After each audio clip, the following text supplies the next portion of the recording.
In this video, I'm going to take you through a real-time demo of my portrait painting of Oti Mabuse. This was inspired by Portrait Artist of the Week, Season 3. Hi everyone, I'm Mike, and welcome to the Sunday Art Show. So I'm starting out with my usual A2 mixed media paper, and this orange background is just mixed up from some leftover paint. It is cadmium yellow deep mixed with a little bit of white and a little bit of alizarin crimson. And you can see I've already used the fine nib on an orange watercolour marker to put in a loose sketch of Oti. So I've taken quite a bit of care on this because the angle of her head and the fact she's wearing glasses and so forth, I need to just be careful with the drawing stage. So my plan now is to go over this, making little subtle adjustments and corrections with a burnt umber watercolour marker. And then when I've done that, then I'll start painting, and that will all be in real time. So here's the pen I've used, this orange one with the fine nib, and I'm going to switch to burnt umber to go over the drawing to make it stand out from the background a little more and also make any corrections that I need to. Well, you can see that I've used the burnt umber watercolour marker as planned, just making little corrections here and there. There's still a little bit of work to do, I think, on the line work. I've also come in with a little bit of peacock blue just in a couple of places, just where I felt the burnt umber line was too far out. And then I thought, well, I'll just jump in and do the background quickly. So this is tinting white, cobalt blue, and a little touch of alizarin crimson, and I've made the left-hand side slightly lighter than the right hand side because the light's predominantly coming from the left, just to up the contrast a little bit. And while I had the cobalt blue on my palette, I just used that with some of the alizarin for the straps of the dress. So the next thing I'll do is I will go to real time now, and we'll just get going on the main portrait. So I've got my interactive acrylics here. I've got tinting white, alizarin crimson, cobalt blue, cadmium yellow deep. These are the colours I used last week, and I decided to add burnt umber for this week just to change it a little bit. Each of the portraits I've done for this season, I've used slightly different colours. So with my 1-inch flat synthetic brush, just grabbing some tinting white to begin with, and some of the cadmium yellow deep. And I said earlier the light was coming from the left. I meant to say the light's coming from the right, or at least, you know, in part. That's how it looks in the reference, at least. So we've got some of the yellow in there. Let's get a little bit of the alizarin. And what I'm doing at the moment is I'm going to mix up a colour which I hope will be one of the lighter colours on Oti's face, and then I'll gradually go darker and darker. Now, obviously, there is some blue reflected light in there as well. So I've got, having added the alizarin, I'm just adding some of the cobalt blue. So I'm not going to be able to do everything all at once, but I just need to kind of get going, really. So let's get a bit more of that blue in there. And let's see what that looks like when it goes on top of that orangey background. So I'm just going to gently spray the surface of the painting with water, and let's put this colour down. And it's not too bad, actually. It's not ideal, but it's not too bad. So what I'm doing is, as usual, just kind of squinting at my reference and keeping in mind the contours of the surface I'm painting, and putting that little layer of water down on the background layer. That really helps the first layer of paint that I'm putting down now glide over the surface a lot better and a lot smoother than it otherwise would. Now, you know, Oti is a young woman, and you know, it's kind of a problem often for painters, you know, painting relatively young women because they've got very, very smooth skin. So ideally, you know, not that my work is, you know, photorealistic at all, and you know, I don't mind a few hard edges here and there, but in general if you want to paint, you know, a smooth surface, you generally speaking want to avoid hard edges between the boundaries of your lights and darks. So what I will be trying to do in a moment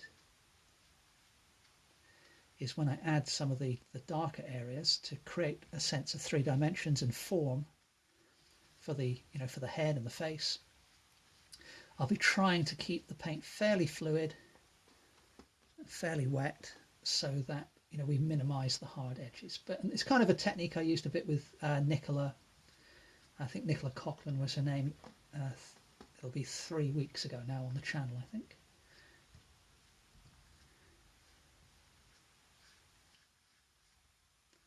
But, you know, all of that said, I reserve the right to change my mind. You know, we'll just see, you know, what the painting tells me to do as we go along. So it's always a kind of a dialogue really between what I intend to do initially, or what I, you know, plan to do, and then what actually happens between my mind saying one thing and my hand doing something slightly different, and then the brush on the sorry, the paint on the brush doing something slightly different again. There's always that little bit of a random element in there. So, but the main thing I'm doing at the moment is, you know, just killing most of that orange background.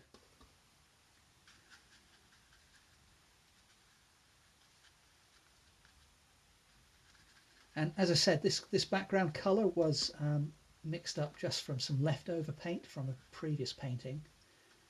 I quite like the way some of the little bursts are showing through the blue of the background, so I'm quite happy to keep that there. And it may be that little bits show through in the finished portrait as well. Again, we'll see, and if I feel it works overall, then I'll definitely keep them. But for the moment, for the most part rather, you know, I do need to remove most of this orange so I can judge the strength of shadows and the brightness of highlights better than I would otherwise be able to, working against that orange background. So the brush I'm using is the one I often use when working on this scale with portrait work, and the reason is I feel it's a happy medium between the 1-inch width gives me and the flat shape gives me enough of a balance between being able to cover a lot of surface area quite quickly and still being precise enough that I can get into the corners reasonably well without kind of completely messing up my drawing.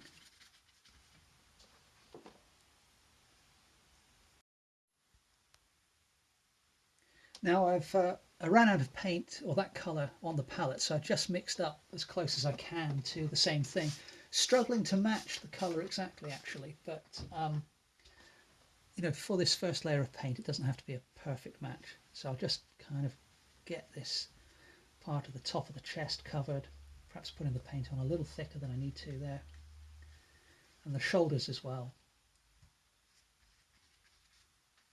Spread that out a little bit. Now the beauty of the interactives, of course, is that you know, if I was using conventional acrylic and I want to use the soft edge technique I mentioned a moment ago, then in the time it took me to mix up more paint, all of this is going to would be pretty much touch dry, and yeah, that would be that. I'd have to kind of start again with a whole new layer of highlight and blend it into mid-tone. But with the interactives, I can just keep the surface wet or re-wet it if it's just become a little too dry, and that should allow me to do some more blending. Okay, so let's add a mid-tone now. So I've still got this quite big patch of colour I mixed up for the shoulders a moment ago, and I'm going to grab some alizarin and put that in. Let's get a little bit more, a little bit of the blue.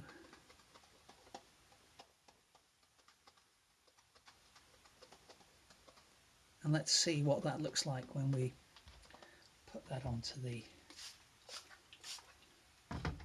forehead. So starting just above the eye on our right, there's an area of slight shadow which kind of comes up to a little peak and then goes down here towards the bridge of the nose.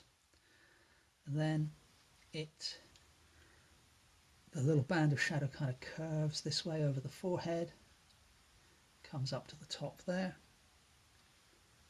works its way down here.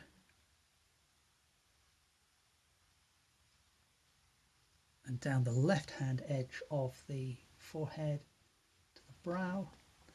And then ignoring the fact we've got any glass in the lens, just looking at the way the light is playing across the face, there's a bit of shadow under the eye there. The skin's a little bit darker above the eye, where it's in shadow, then round by the nose. And then on the nose itself, there's a little bit of shadow kind of coming over here. Just looking at the big shapes, I'm not worrying about details, as you can see. Bit of shadow under the nose. It's darker where the cheek is kind of, quite rounded as she's smiling. Darker around here as well. And here, where the glasses are resting on the cheek. It's a little darker around the eyes. On the left too. I'm ignoring the reflections in the glass for the moment. And down here as well. Under the chin. There's a shadow coming down here, I think from the earring, which needs to be much darker than I've got, but we'll address that later. A bit of shadow in the ear. A little bit more shadow down there to the left of the ear as well. A little bit here coming out from the glasses. Kind of on the top of the shoulder there. Let's keep that lower part of the painting wet. A little bit of shadow here on the shoulder, and perhaps a bit down here as well. And that's not too bad a start. So now I need to go a little bit darker though, and I need to go a little bit redder as well. So the shadow I put down was a bit too blue. So I've added more of the alizarin crimson. And let's get a little bit of the yellow in there, so we push it more towards the orange. A little bit more of the cobalt blue. And that's made things perhaps back towards the purple a bit too much. So let's add a little bit of burnt umber.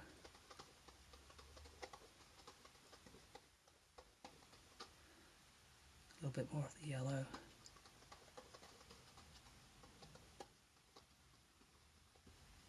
And let's see how that looks on the painting. So again, keeping things nice and moist.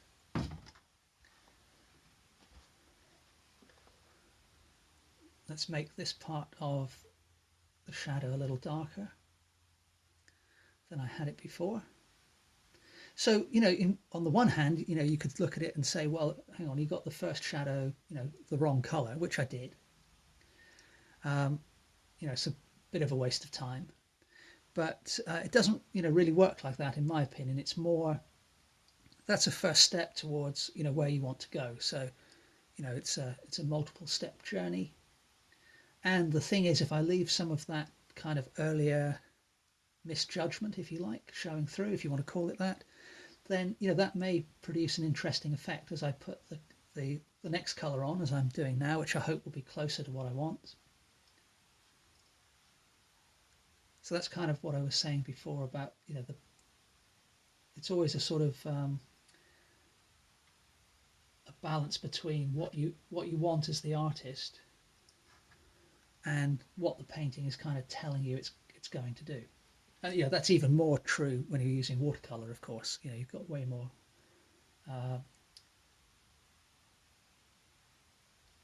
more sway over the discussion with acrylics than you do with watercolour, where basically you're kind of having to kind of just dance with the paint, really, to get what you want. So as I was chatting away there, I'm just going around and strengthening some of those shadows that I've put down previously, but not everywhere. So I'm not going back over the marks I put down before exactly. I'm just looking for that next level of shadow as I work my way around the face.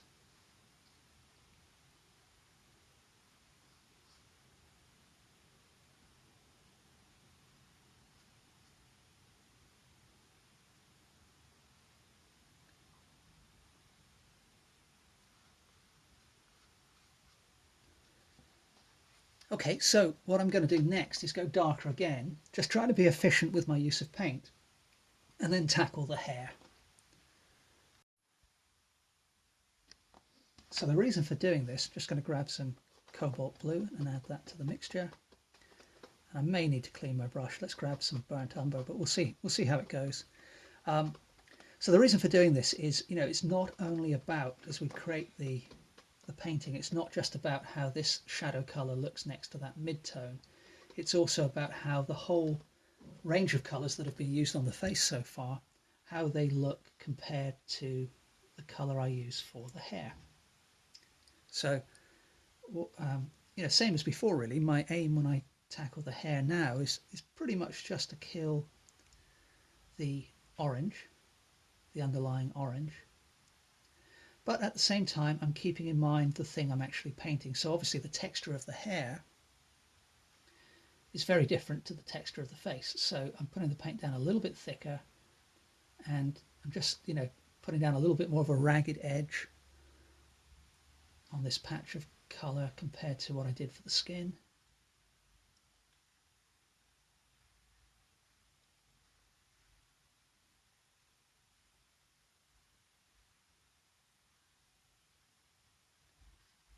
Not being overly concerned with the way the hair is falling across the head at the moment. The main thing is just to get in a dark area of shadow, which is approximately the right colour.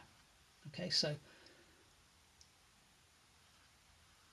especially when you're dealing with tertiary colours, the browns and the greys and things like that, putting a cooler colour next to a tertiary colour will tend to bring out the warmth in that colour, so you can make what looked brown look almost orangey on occasions, for example. So we have to keep in mind, it's essentially why I feel it's really important to create the whole painting up in one go. So bring everything up to stage 1, everything up to stage 2, and so on. I know some artists do prefer to say complete the hair in its totality and then move on to the face, but that's not for me. I guess I've never worked that way, and I don't know how people manage to do it. Actually, it's good for them. It's if you can do it and it works, that's cool. But for me, it's kind of all at once basically, and then pick out a few areas to really add some detail. So while I was chatting there, I just dipped the dark colour on my brush into the shadow colour I used for the skin. And as you can see, I'm just using that to begin to suggest the way the hair is kind of wrapped over from the side over the top of the head. So they're quite subdued highlights, but they are there.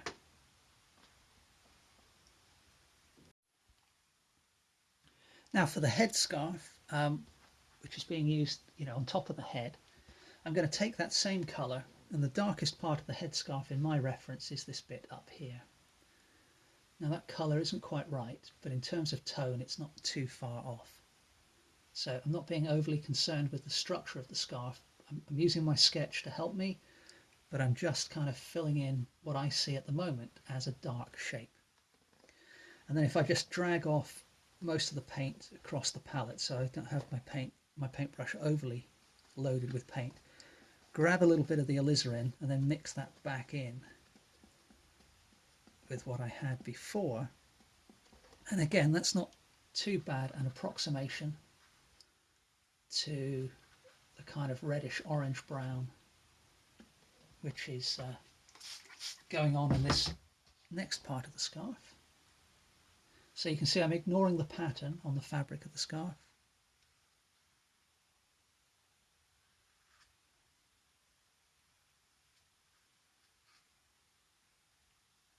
I can use that same colour over here, and here's where I can kind of not paint over part of the background to just keep a little hint of the pattern on the scarf showing through there.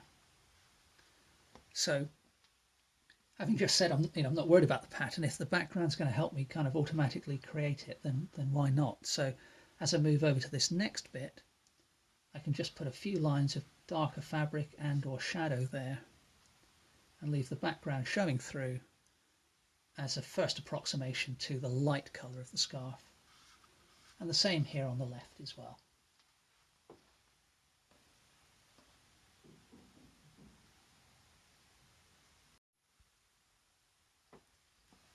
So we've got most of the subject covered with the first layer of paint. I've now switched to my 1/2" flat brush, and I've just refreshed the paint on my palette a little bit with some new tinting white. I'm just going to add some cobalt blue to that, and let's see if I can use that as a, so it's a little bit, a little bit of a departure from the way things actually are, but I'm just going to use that on the right hand side of the head here and see how that works as a cool highlight. So I'm still making use of the paint, still fairly soft, so I'm keeping some soft edges.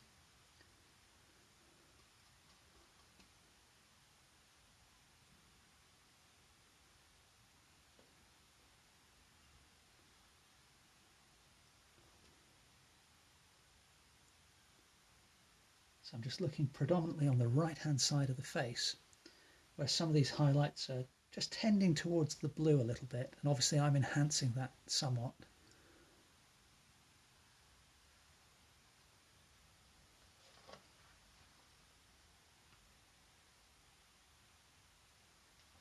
And then as we come down on the neck, the top of the shoulder here, I can use the same colour, maybe the top of that shoulder there as well. And perhaps even a little bit here.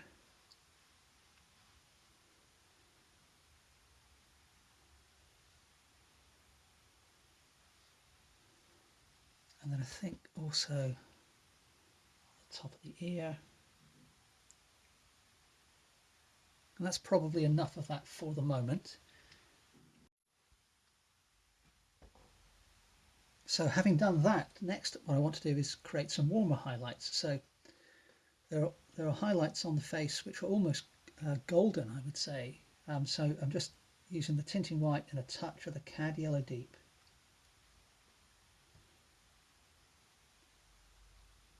Same 1/2" flat. Keep the paint interactive, and we'll just see if we can begin to introduce those.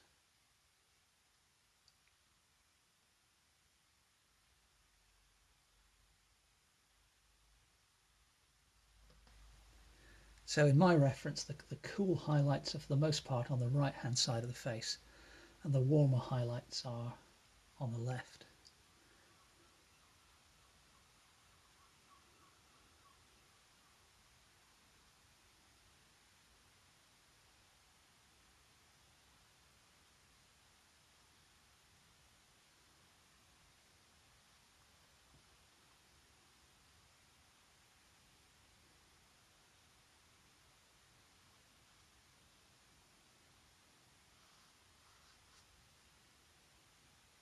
So let's take some of that same colour, excuse me, and we'll put that up on the headscarf. And that's probably a little bit of a mistake, so I'm going to leave that for the moment, and we'll come back to that in a second. But I think I can use that highlight colour with perhaps a little more white in the earring here.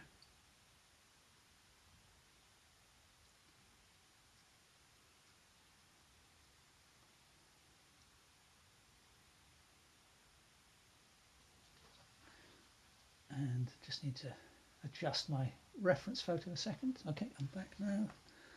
There's a little bit of sparkle on the left one as well.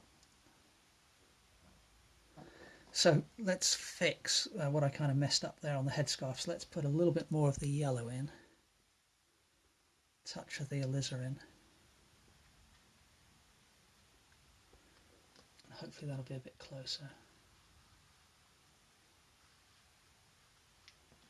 Yeah, that's closer in colour than the underlying background oranges anyway, so may as well continue that over here.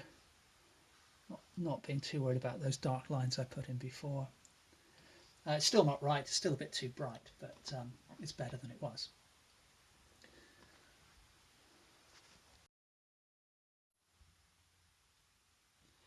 Changed my brush again, this time to a filbert, and I'm going into that dark shadow colour I had from earlier, but I'm grabbing a bit more of the burnt umber and a little bit more of the alizarin, and let's use that for a bit of dark shadow on these earrings.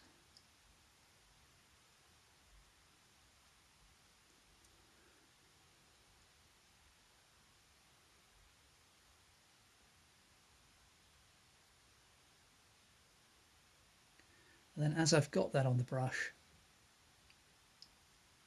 I can use that while the paint is still fairly wet. I can just add some hints of darker shadow there under the nose with the same colour, and then this might work okay for the eyebrows as well. Oops, so that bit of paint, yeah, it's going down a little bit heavy-handed, but it's not too bad.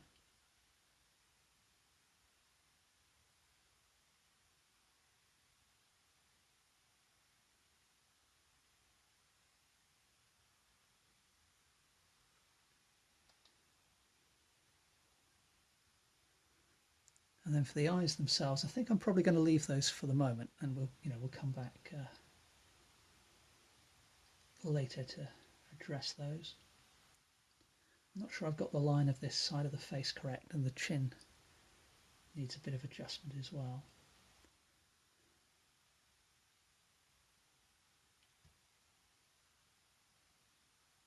Put in a little bit of shadow in on the ear. Now I'm not drawing the earphones in, so I'm just going to have to approximate what's going on with the ears. I'll add more to it later, but for now, that will do. A little bit more on the hair. Add a bit of dark shadow up here as well.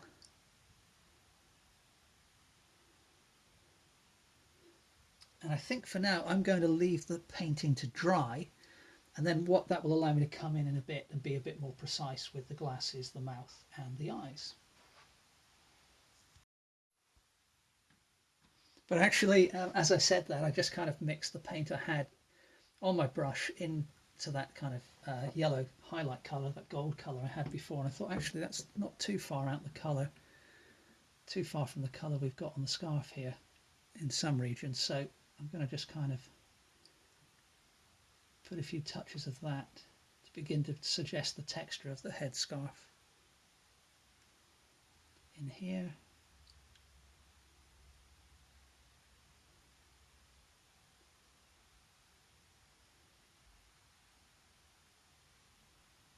And that's just subdued that yellow a bit, so again it's all about going in the right direction.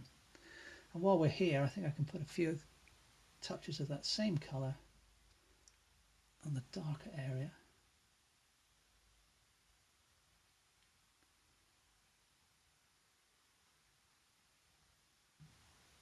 And perhaps even a couple up here.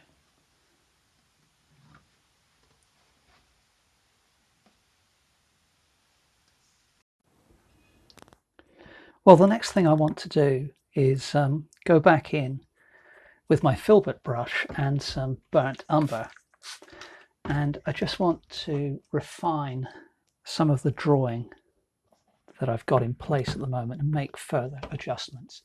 So I'm going to start out on this eyebrow here.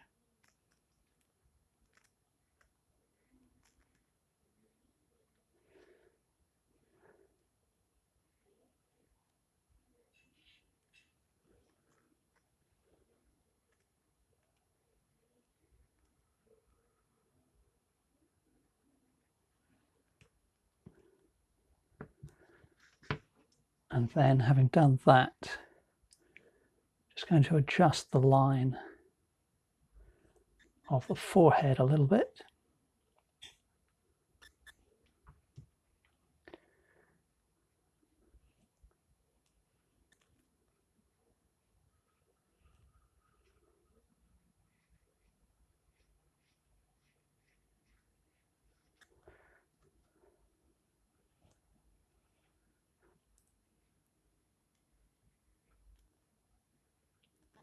And this hairline, as you can see, I've just changed that somewhat as well.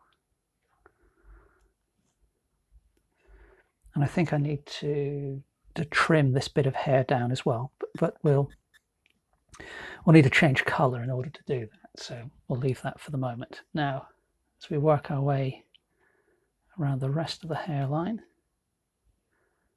I've got a completely smooth hairline at the moment, and it isn't quite that well defined, so I'm just gently softening that line a little bit.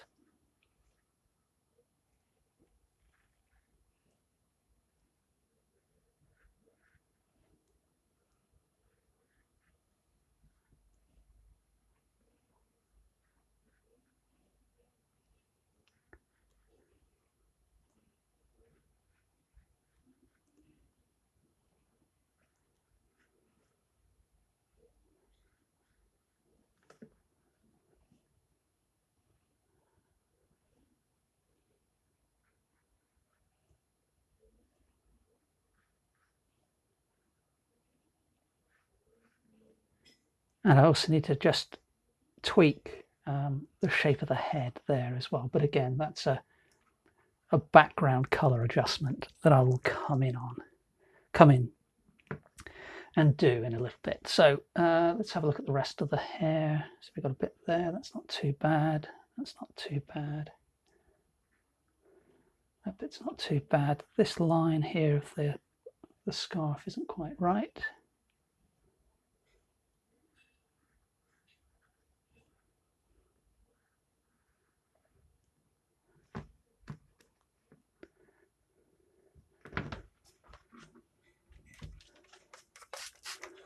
So next thing I'm going to look at is the other eyebrow.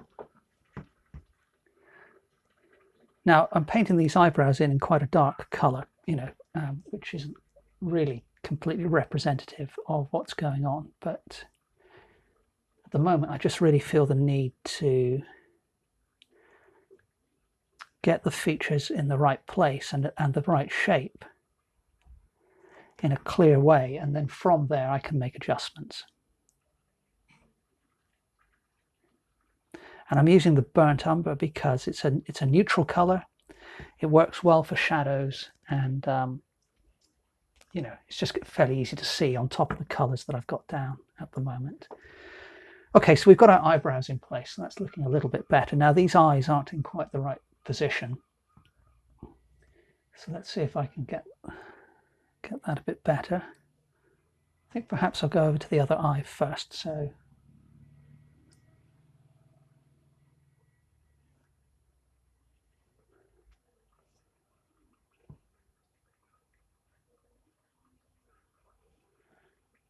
now the eyes are partially closed, which does make things a little bit, I mean, I've given myself a pretty tricky reference here because the sitter is smiling, the head's at an angle, she's wearing glasses, and the eyes are partially closed. Apart from that, it's a fairly standard scenario, but now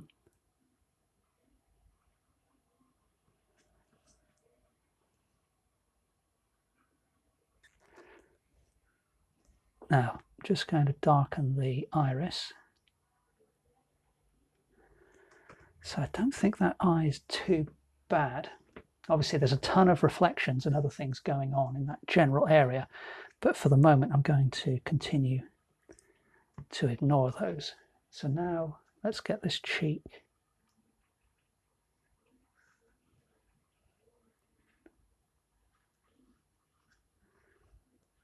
It's looking a little, oh hang on, I think I've gone a bit wrong there. Let's just lift off a bit of that at the bottom. So the cheek actually, her cheek is very rounded because she's smiling, but the rounding kind of doesn't really occur completely until it sort of gets below that glasses frame.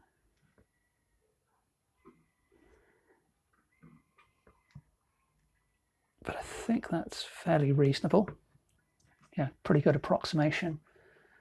Then there's quite, well, let's go to the nose before we do the other eye, actually. So again, the situation's complicated because this part of the glasses frame is resting on top of one of the nostrils.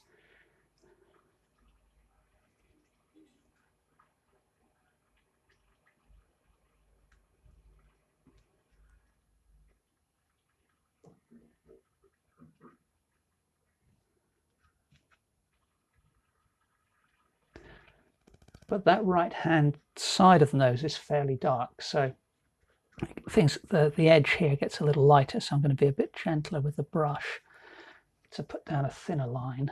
And you know, the other thing is that I'll probably end up removing, or at the very least changing, the color of some of these lines that I'm putting down at the moment.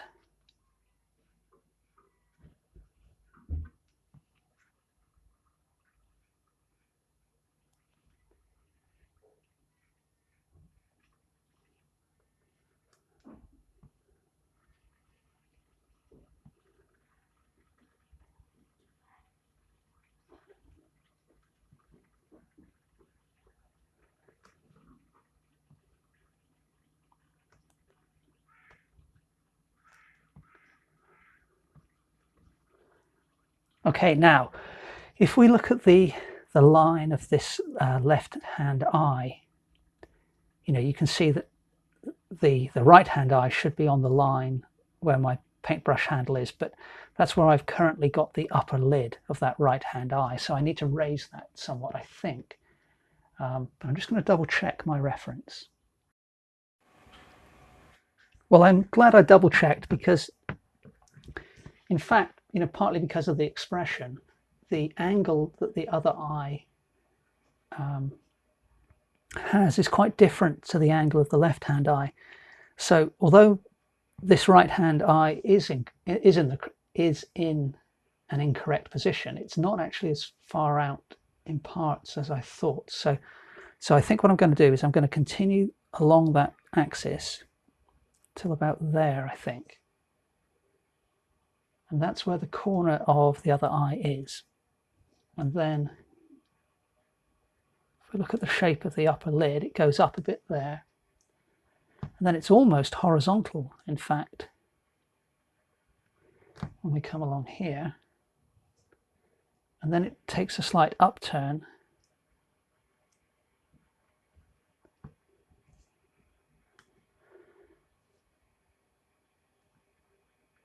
And then we've got the lower lid. So again, this eye, you know, with the mascara and the eye being almost closed, it's quite tricky. You've got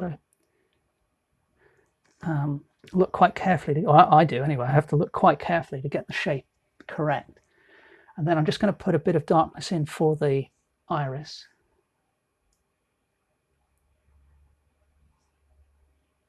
Which is over there somewhere. And even now I kind of feel I've got the eye more open than it actually is.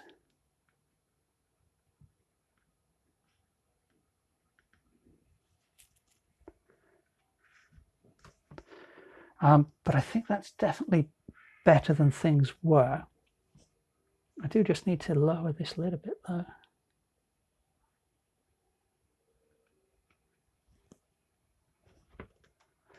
And then we've got the lower lid. There's a little line under there. Just put in quite gently. And there's also one on this side as well. Whoops. And then for the upper lid, the line of that upper lid kind of starts back here. Well, that might be, I think this line I'm putting in actually is mostly a cast shadow, I think, from the glasses, but it does help to describe the form of the upper lid as well. Might be wrong about that. And then we've got the other nostril coming around there. And then we, again, because the sitter is smiling,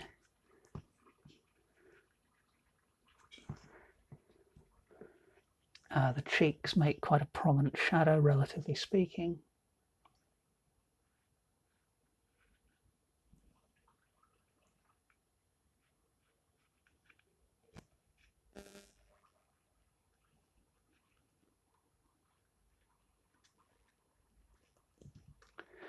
Again, that shadow's the wrong color, but it's just about mapping out the face rather better than I had. So we've got this other line coming down the left, and then I need to put the lips in, because obviously at the moment they aren't really there at all. So below the nose, down to about there, I think. I think that's probably the highest point of the lip.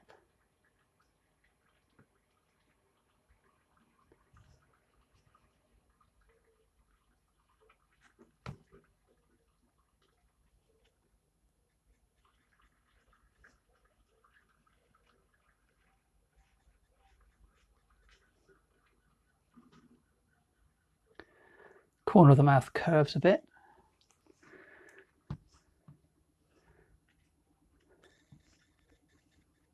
Sorry, I just waved my hand in front of the camera because there was a little bug hovering in the air in front of the painting.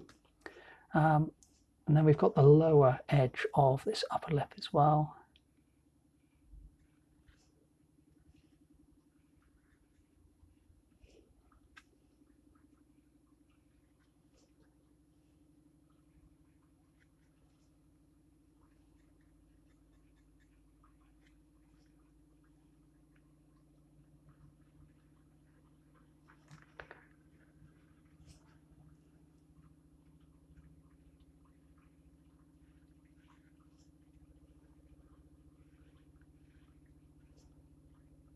And the lower lip, what I'm doing is I'm looking for kind of like the lowest point, or the point which is furthest right or furthest left, and I'm just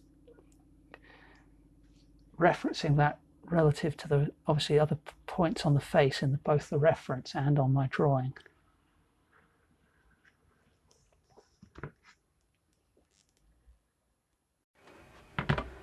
Okay, so things are starting to look a little bit better, but I need to continue in this vein. So the line of the cheek here is wrong, so I've corrected this bit, but this line here needs to come in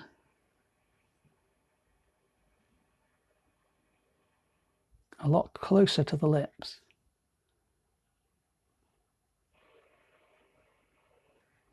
Then it dives down, and then if I just adjust my reference a little bit, the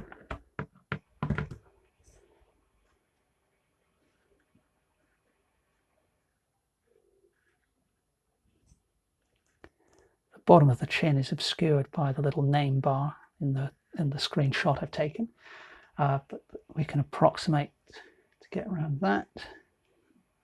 That shadow there comes down a bit more.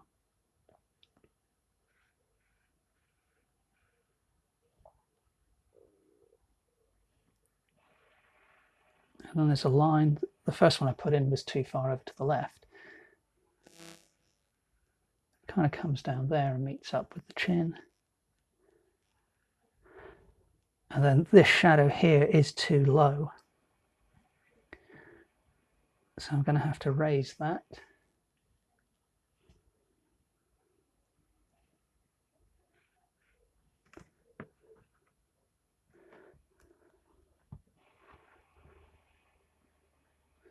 Then let's move up to the ear next. I suppose I could deal with the glasses, but I don't think I want to just yet. So let's adjust this ear, because I don't have the shape of that quite correct. So the position of the top of the ear is a little lower than I have it at present. And the line of the top of the ear is quite a bit flatter than I currently had.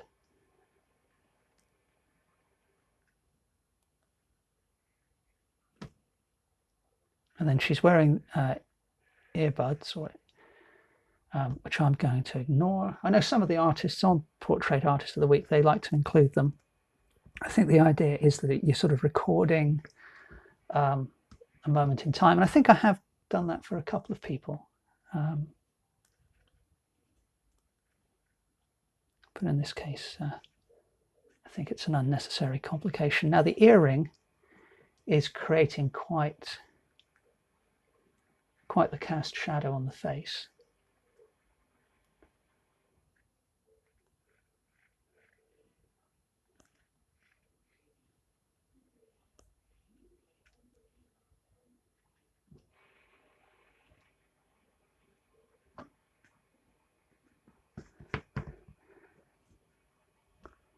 which will probably need a bit of further refining, but it's not too bad.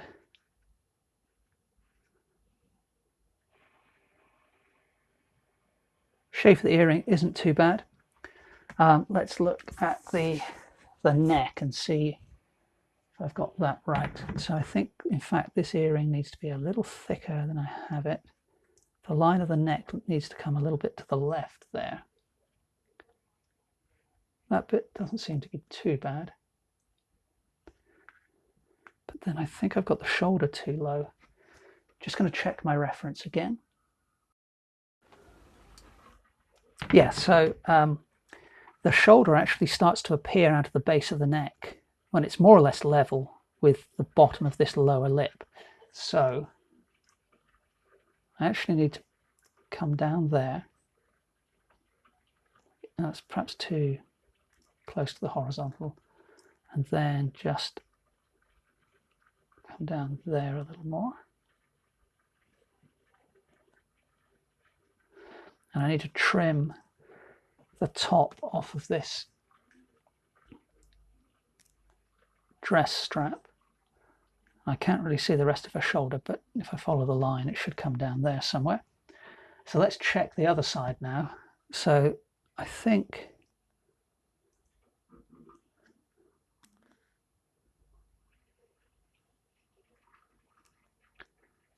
that actually comes out more about there. Comes down to there. No, it's coming out a bit more of an angle till it's under that eye. And then the dress strap should be about there.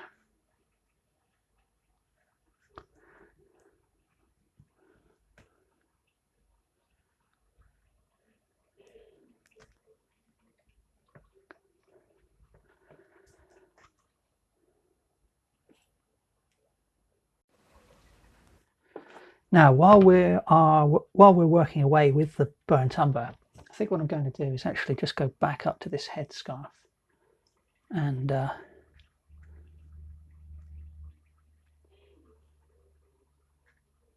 just, you know, tidy that up a little bit. So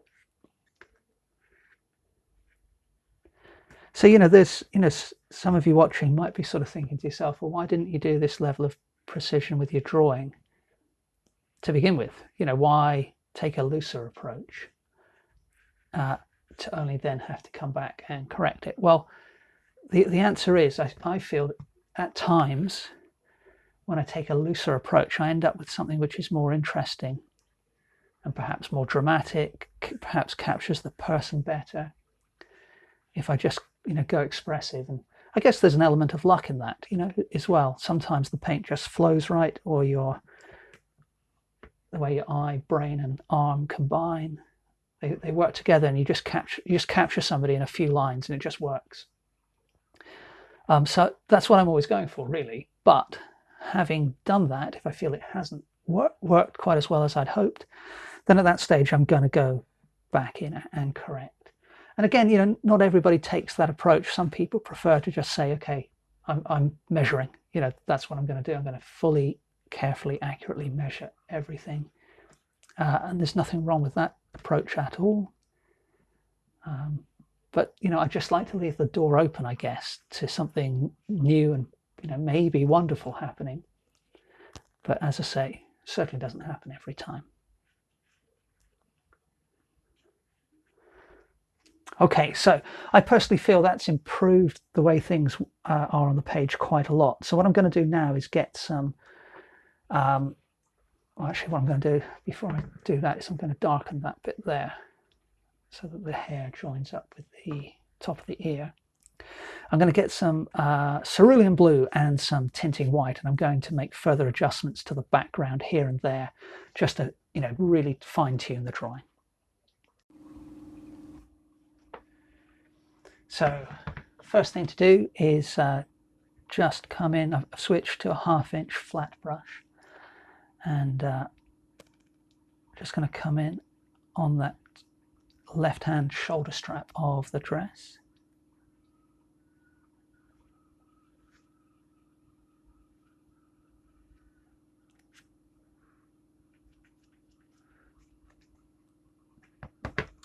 And then we will continue with this blue colour up to the edge of the face, but obviously to the adjusted line.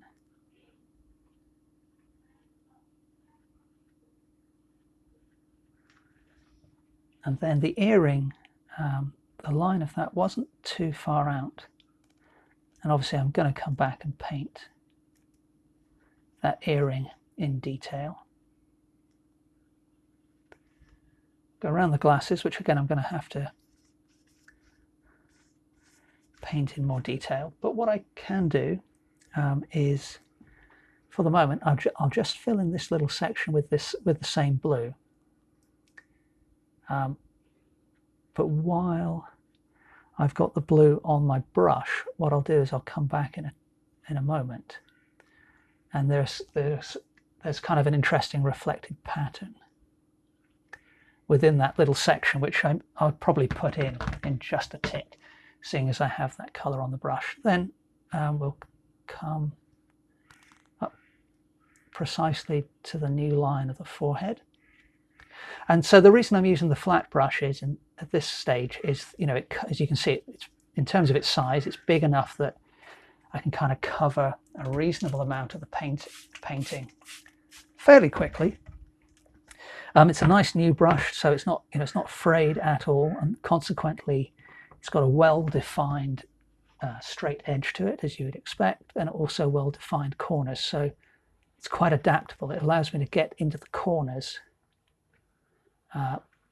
reasonably precisely and carefully, without having to fiddle too much with a tiny brush. And the other thing I like about the colour I'm putting on at the moment is it's quite opaque, so I'm losing some of that kind of gold background coming through, which I now realise was perhaps detracting from, you know, the sitter, the actual portrait, which obviously is that's the last thing we want a background to do in general. You just want it to kind of complement the painting of the human.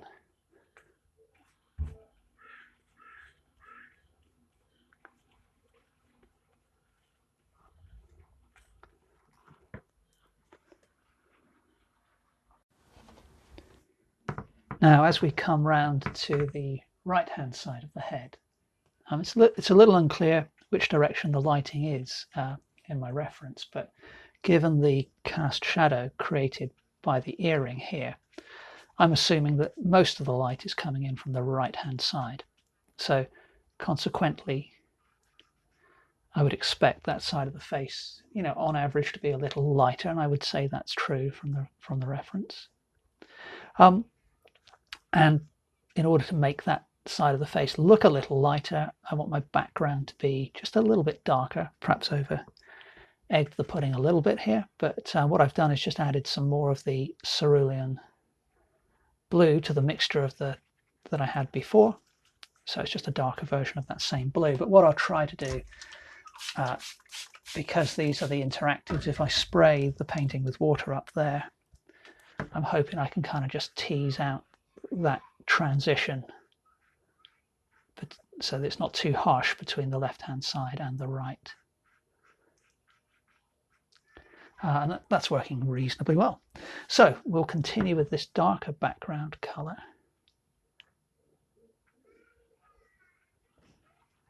And while I'm doing that, I can see, or I can take a look to see where I can make little adjustments to the shape of the head and really the shape of the hair on this right-hand side.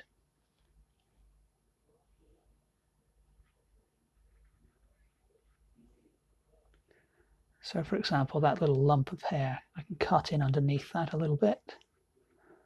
And I've left a little bit unpainted there to remind me to fill that in.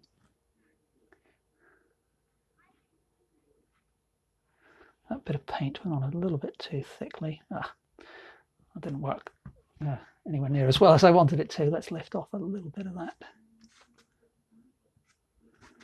That's not too bad now, not too bad. Okay, so we can just soften that and come in there, and then there's another little lump in the silhouette there, and then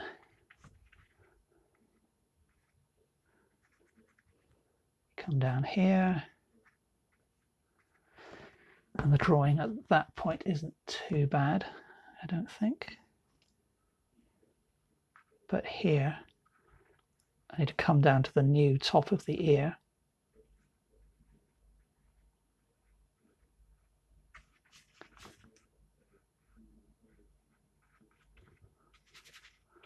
Let's get some of this excess paint off the brush.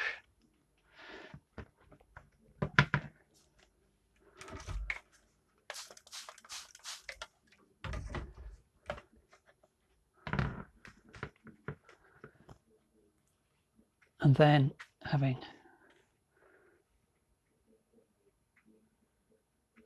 got slightly less paint on the brush than before, I can come in and be a little bit more precise as I go round the outline of the ear.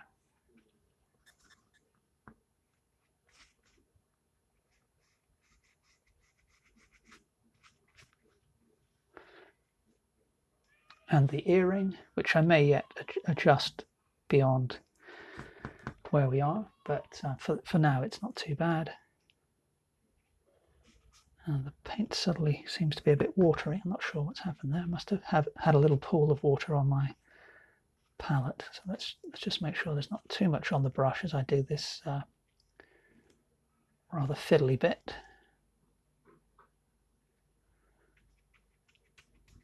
And then we can come in underneath the earring, come up next to the adjusted neckline down here and shoulder line.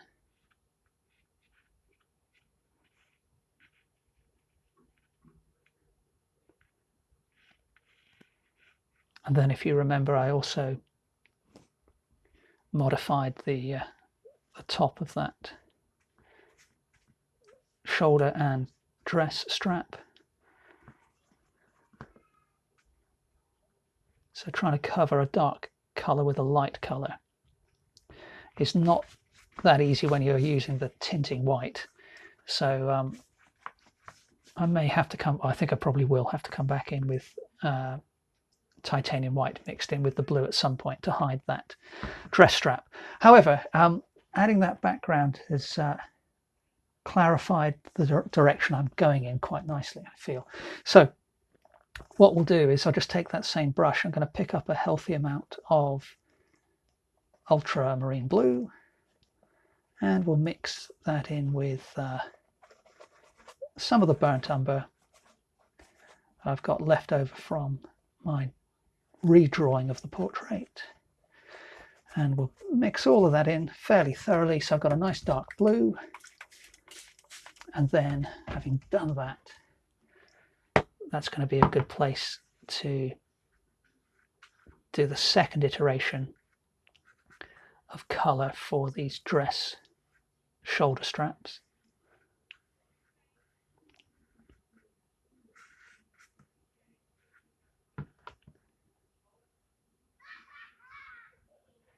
Now, you can see I got the painting a little bit too wet there. It's just on the edge of camera. I think you can see there's a bit of a run there, but I'm not too concerned about that because I'm going to repaint pretty much all of the skin.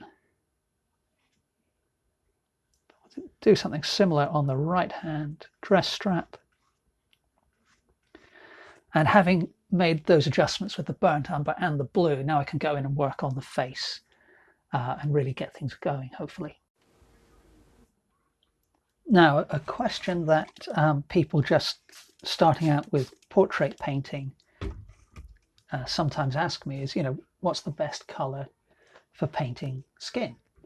And the best answer to that, and the best way you can think about it is, and I say this with no sort of sense of humor at all, I'm not trying to be a smart ass at all, but the answer is, it depends.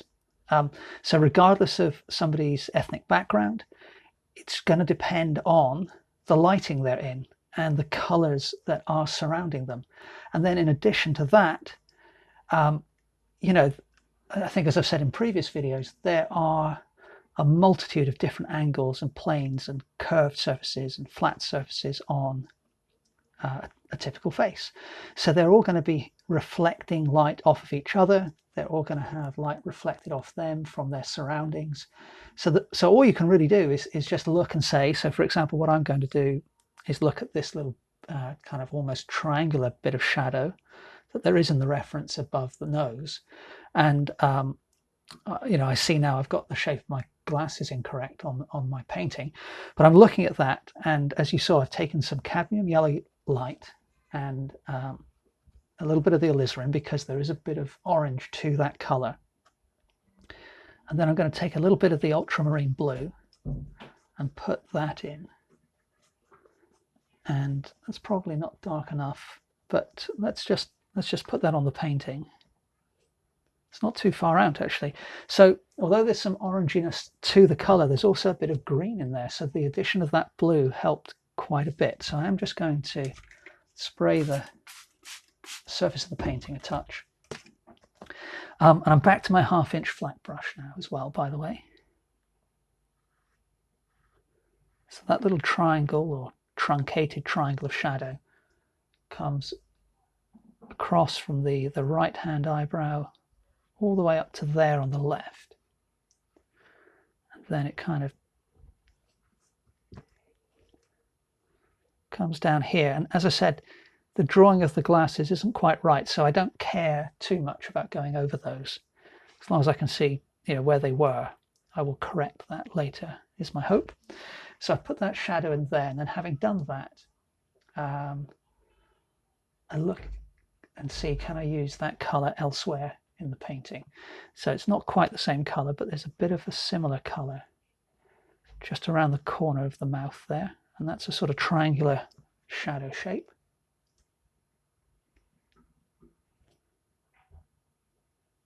And then there's perhaps a bit on the bottom of the nose.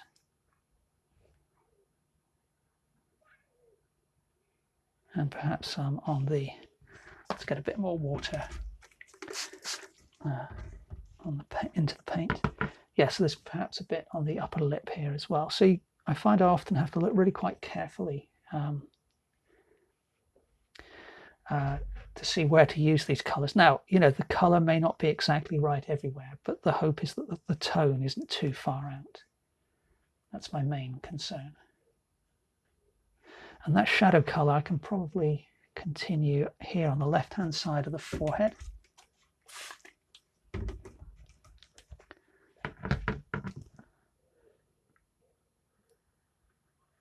You remember I adjusted the hairline earlier, so got to be careful not to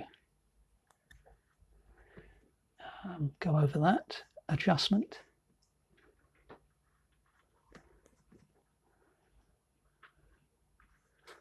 And I'm actually continuing with the same color, even though, you know, it is varying a bit. For now, I'm just content to treat the thing as a whole and pop in the shadow areas with this new color. And then we'll come in and make further adjustments in a little bit. So continuing in that vein then, I may as well just carry on across the whole face with that color where I think I have roughly the right tone. So for example, underneath the bottom lip, there's an area of shadow there. Left hand side of the chin, which has that newly drawn line. Under the chin there. Left of the mouth. This left cheek. So it's actually going to be quite helpful to fill in this little area, because going up to the newly drawn line covers up a bit of that background color. And I've just remembered I was going to put some of those reflections in while I had the blue on my brush, and I completely forgot when I went to clean my palette, but never mind. There's shadow under the eye, there's shadow under this eye,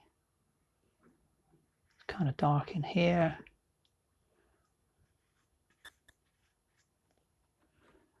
And then I can't really see too much under the chin, but I can put some of that colour in here. That's going to cover up that little run of paint that I had earlier.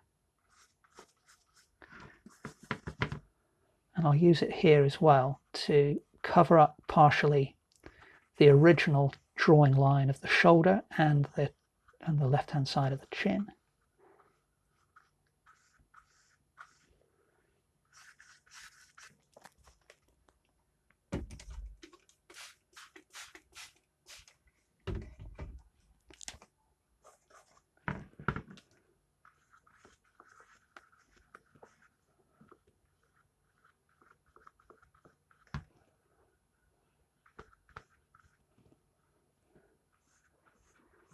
Covering up some of that shadow that I had from previously.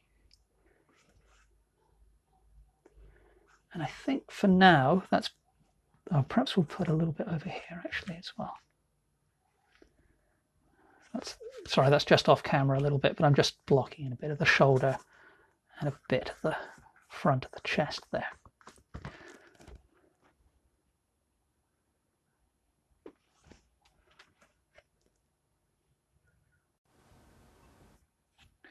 Okay, well, having done that, let's now mix up a new colour in it, and we'll start in a similar way.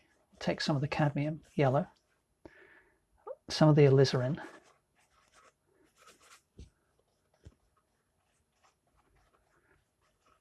okay, so I've got quite a nice orangey colour there. I'm going to put less of the ultramarine blue in, perhaps a little bit more than that though.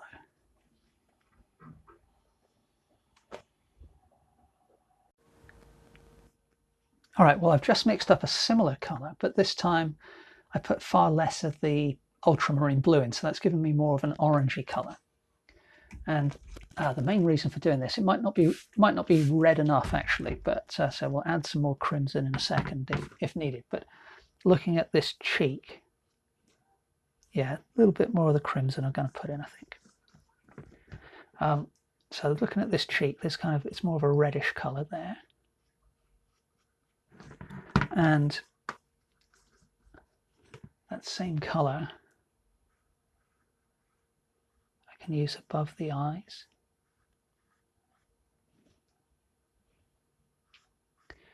And that colour almost becomes a purple as I come around here, but again, for now this is okay. Same scenario over this eye, it's almost a purple I would say, or a violet, but the red will do for now, or the reddish brown. Could put a touch of that there. And again, then I start looking elsewhere. So within this patch of kind of a greenish brown I put down on the forehead, I would say there's some redder hues going on within that. So let's include those.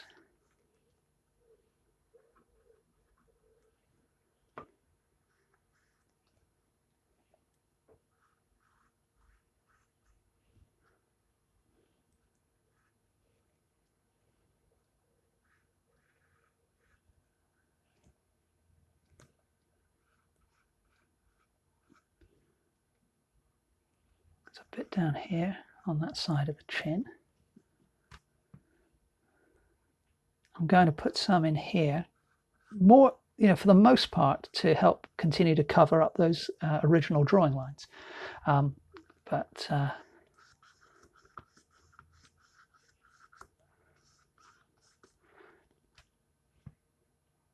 then having done that, I think what I'm going to do now is add, so there's what I've got left on the palette. Let's add a bit more of the cerulean blue. Now that's taking it to a very greeny mix.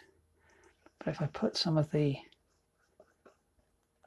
crimson in, see if we can get a bit more of the blue in. I'm not sure that that's given me quite what I want, so I may have to remix. Let's just put a little touch of that on the, no, that's not quite the right color at all. So What I'll do though is, as I've mixed it up, I'll make use of it where I can. So for example, on the hairline, I think I can use this colour here, just drag some of it in where these sort of soft hairs are protruding down from the main hairline.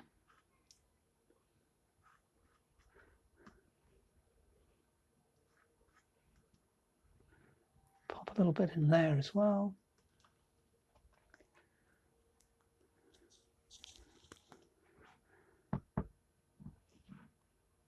And perhaps a touch along there. Don't know that that was the best decision, but I think I can actually use this.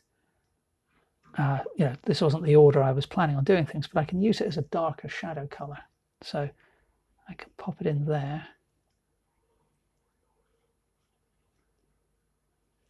Perhaps put a little bit in on that eyebrow and that one.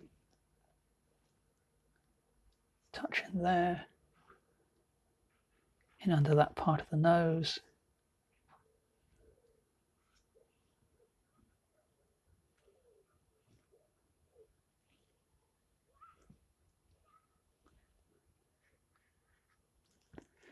That's probably enough for that. So, hang on, actually, no, what I can do, I think, actually, I can use it on the main part of the hair as well.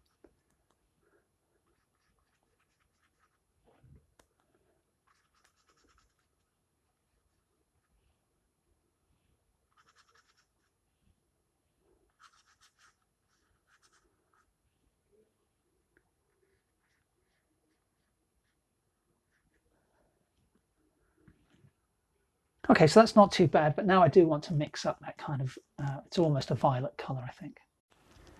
So my thinking for this color is to go a little more vibrant than it actually is and see if I can get away with it. So let's begin with a little bit of the alizarin crimson.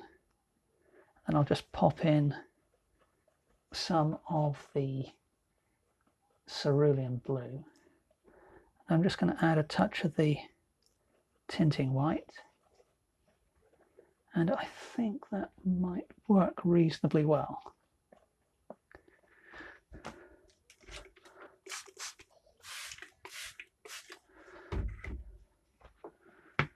So here we go.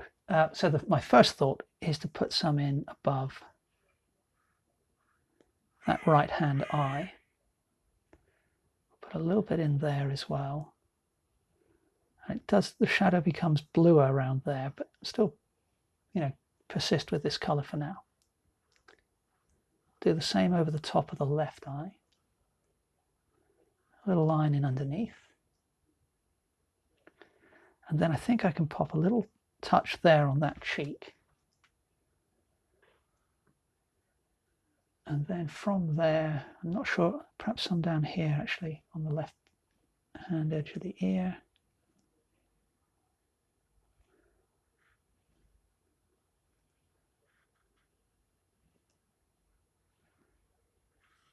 This isn't really the right color for this shadow on the right hand cheek, but I'm going to persist with it.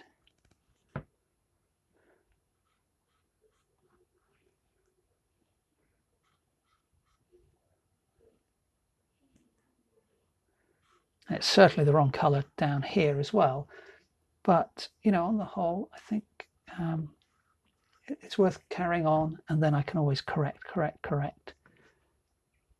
in a bit. So I'll put a little bit there.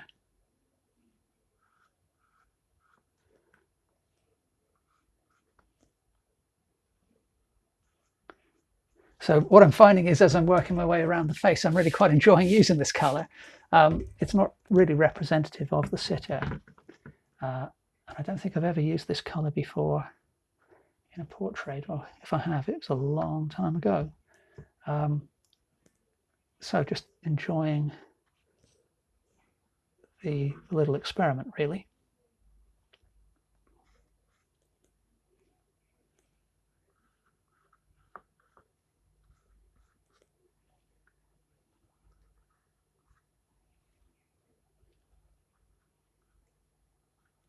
That's probably enough of that for now. Now, before I go too much further, I feel the need to paint in the glasses frames, and also I need to do something with the mouth, because I've hardly done, I haven't done anything on it, so I need to evolve all parts of the painting at a reasonably even rate.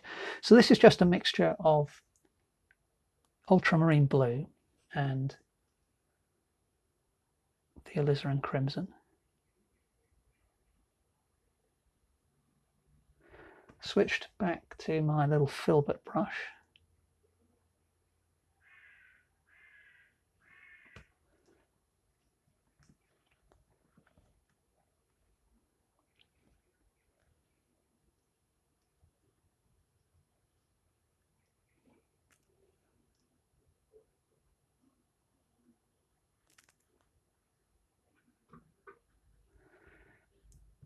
And I may not say too much for the next couple of minutes so that I can concentrate on these lines.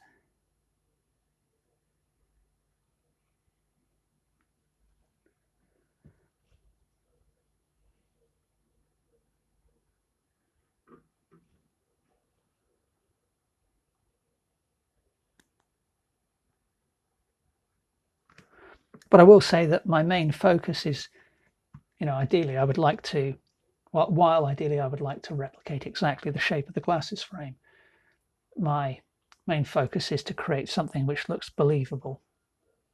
So, it looks like it is sitting on the face.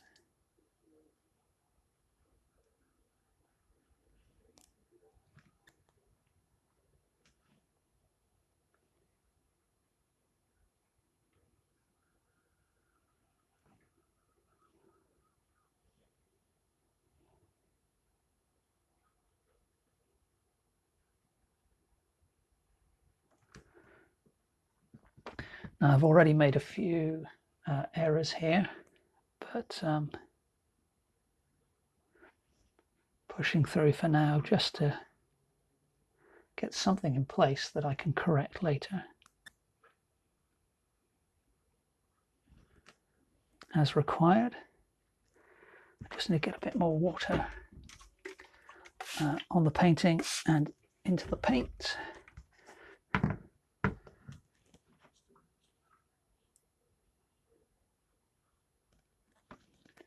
And then let's see if I can correct the shape over the bridge of the nose here.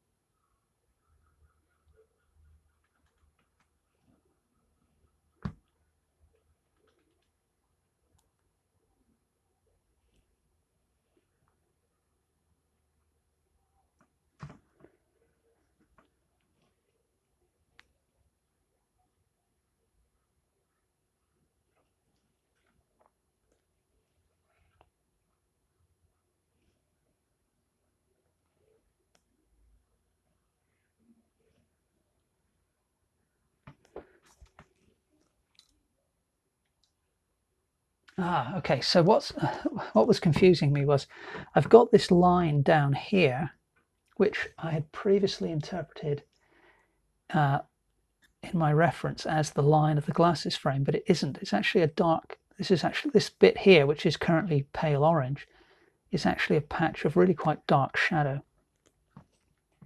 And that, well, I'm glad I discovered that, basically.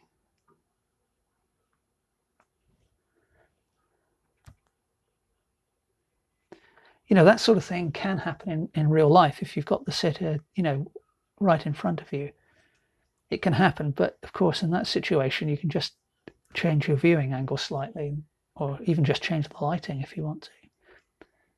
But it's a lot easier to see what's going on. So that's one of the tricky aspects of working from a screenshot. But that's kind of the point of Portrait Artist of the Week. That's the very essence of the show. Okay, so things aren't looking too terrible.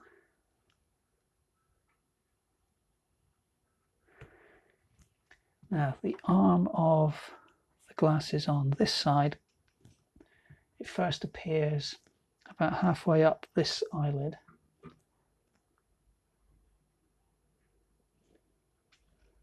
It's a little bit thicker as it comes to the left. And then I think there's actually a pale purple line coming down there in this weird reflection. So even if there isn't, I'm going to put one in.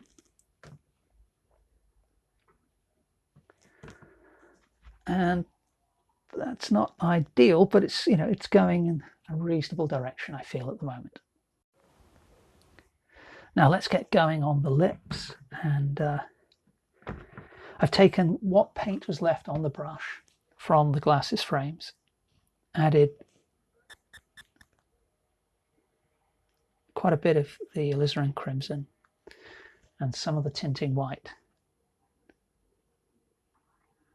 And again, this won't be exactly the right colour for the lips, but it's hopefully going to be in the right area.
All right, well, we've placed the lips in, so let's take that kind of lipstick color that I have there.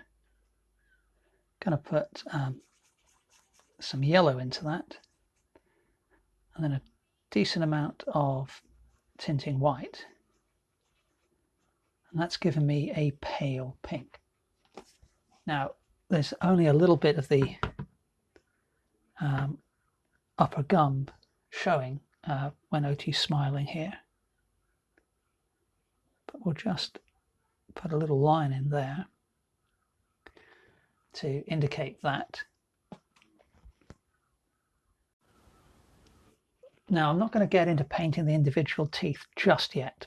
What I need to do is put in what is simply an off-white color. So just taking some tinting white, and I'm putting just a little bit of that pale pink into it. And you know, really all I'm going to do at this stage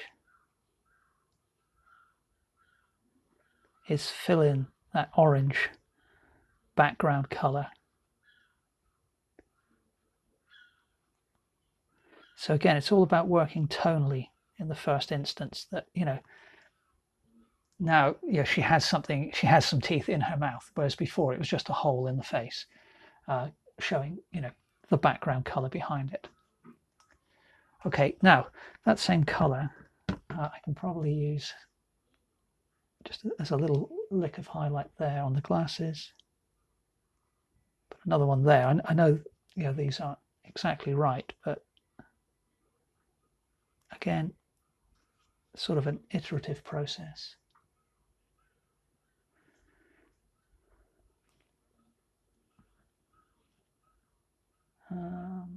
That's probably all I can do there for now. But what I'll do is I'll pick up a little bit of the ultramarine blue on my brush and mix it in with some of that dark purple, and I will use that to just, oh, that's too dark. Let's put a bit of white in there. I use that to fill in this kind of reflected light area.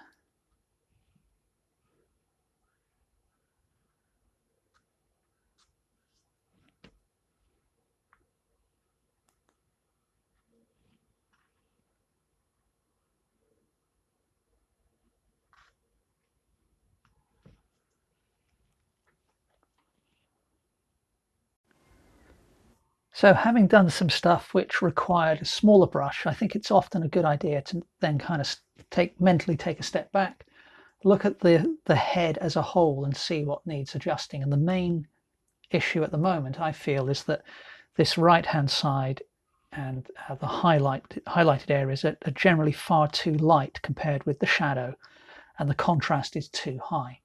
So what I'm going to do in the first instance is create a yellow ochre and then apply that almost as a wash, I think, or a glaze over the top of what I've got there. So start off with some cadmium yellow, a little touch of the alizarin. So you can see that's given me kind of a pale orange. I'll take a little bit of the cerulean blue.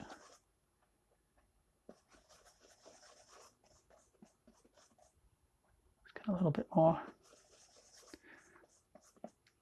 Touch of the tinting white. And may still be too light. Perhaps just put a touch of burnt umber in there actually. Let's see what that looks like on the... Oh, that's not too bad. It's a little bit green though. Let's get a touch more of the alizarin.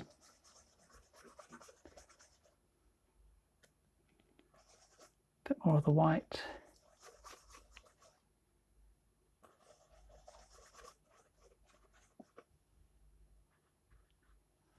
I think that's... yeah, we'll give that a go. We'll give that a go. So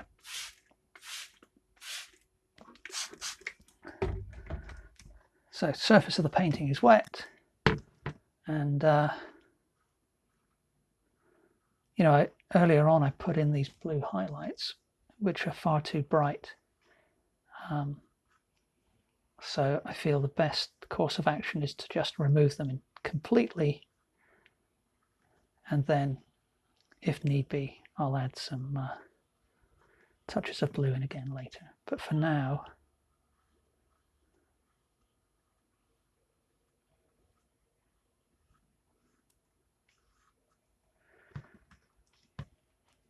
I'm even going to pop some here on these paler areas.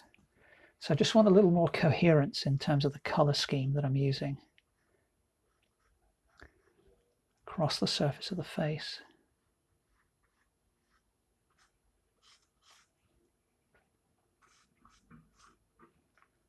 Kind of lighten that shadow area up a little bit.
So I think that's helped quite a lot, and what I'm going to do now actually is just spray the painting again with the water up on the forehead, just soften some of these transitions a little,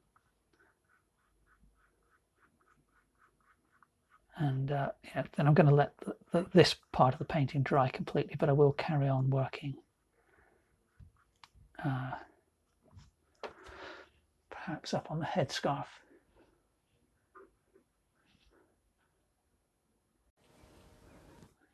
Well, I let the painting dry completely, and so now I've switched back to my filbert brush, and I'm going to try and do some more detailed work on these eyes. So on the right hand end of the eye, it's almost completely closed, or if it's not, it is obscured. The white of the eye is obscured by the eyelashes. So this is a mix of burnt umber and ultramarine blue.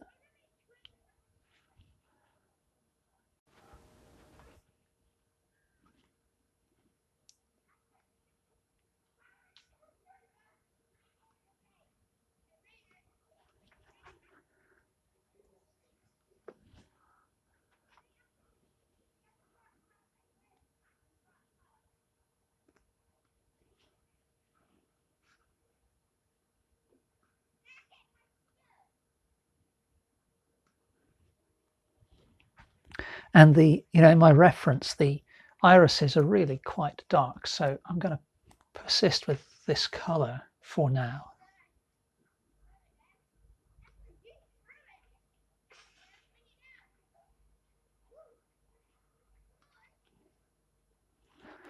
And then we need a very fine line for the mascara on the lower lid. So I'm just switching to a small round brush.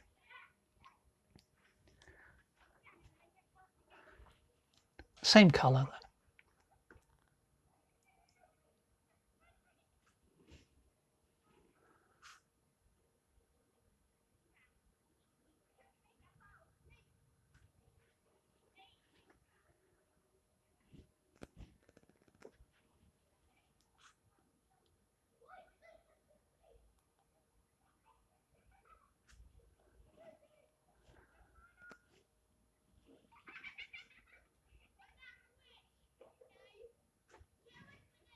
And then for the whites of the eyes, I'm going to mix up some tinting white and some ultramarine blue.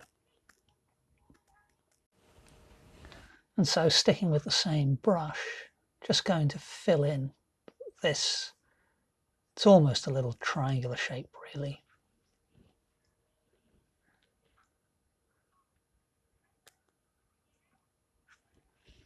And we'll continue with that colour, although it could probably do with being a little bit darker to the left of the iris.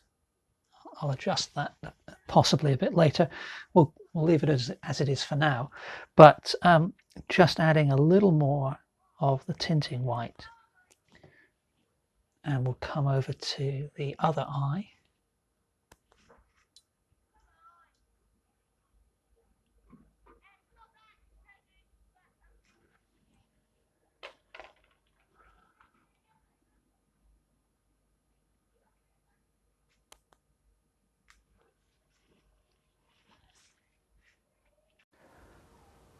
And then sticking with the same brush, but now I've switched back to that dark colour.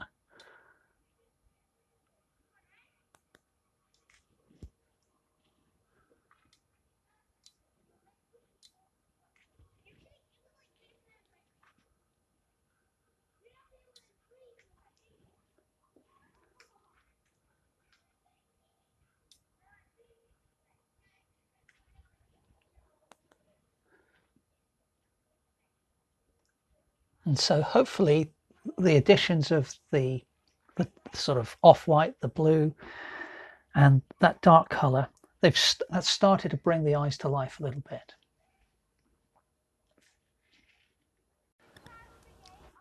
Now, sticking with that blue theme, I've added more of the ultramarine blue, and I'm going to use that to put in it's kind of need a bit more white actually. It's kind of a reflected light in that part of the lens, and I'm just picking up a touch of the alizarin crimson.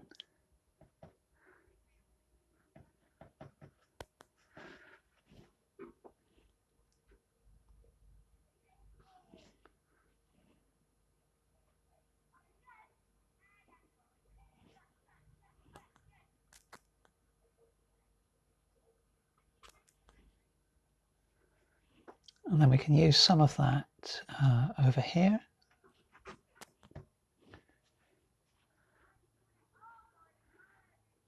And then even over the top of this eyelid as well.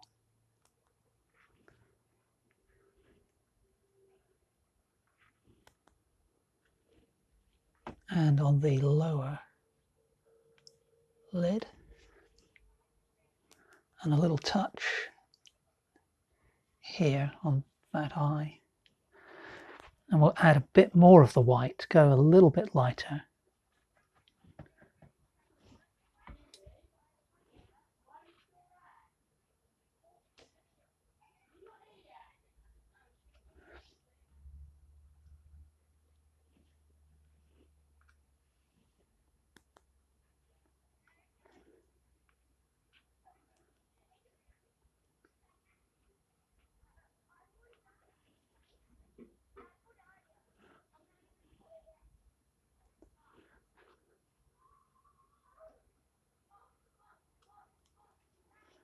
So we're starting to capture some of the light that's being reflected from the spectacle lenses.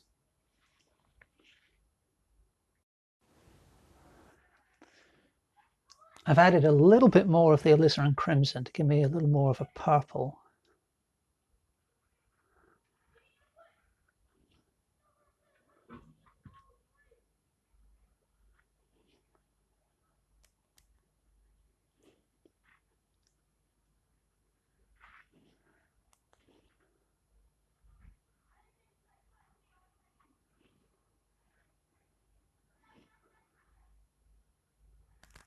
And I can use that as well as the patches that I just put down. If you remember, I've got that burnt umber outline around the edge of the face at the moment, but there's no reason I can't just change the color of that outline a little bit so that it's, you know, we don't have just one color going all the way around the head.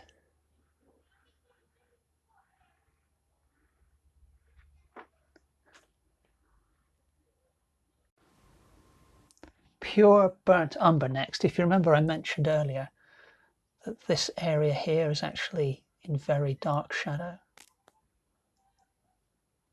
So it may change the color a bit later, but for now, pure burnt umber is going to kind of get me going in the right direction.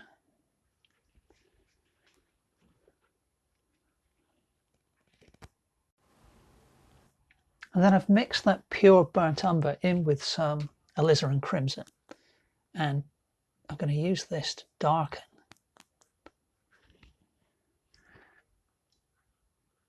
and darken some areas of the spectacle frames and also refine the shape, where I can.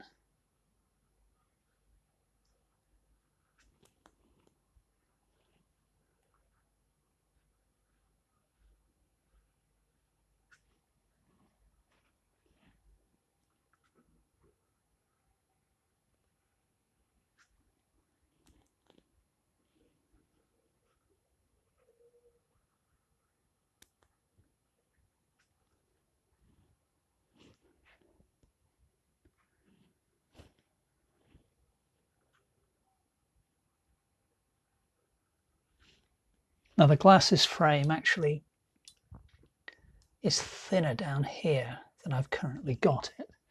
And there's a little line of reflected light on the upper edge, which I will put in a moment.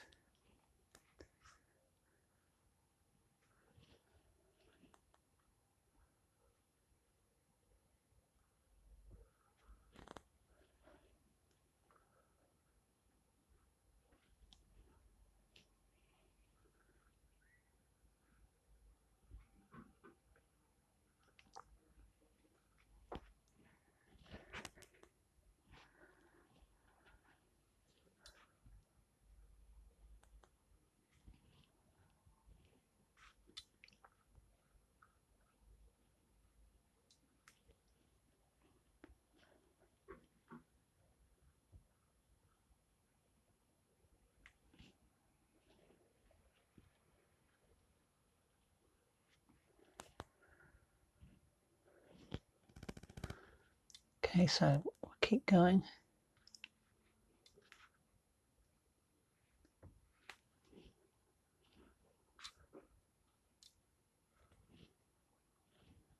Now the frame almost completely disappears here, so I'll leave a little gap. That color I'm not too unhappy with. Just want to change the shape of this corner.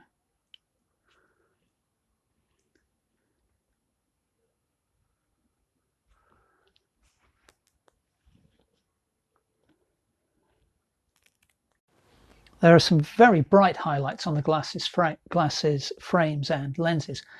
I'll come to those in a bit, but what I need to do first of all is kind of address some of the skin tones and shadows around the eyes. So this is a brown I've mixed up from alizarin crimson, ultramarine blue, and cadmium yellow. It's a little bit dark at the moment, so I'm just adding a touch of the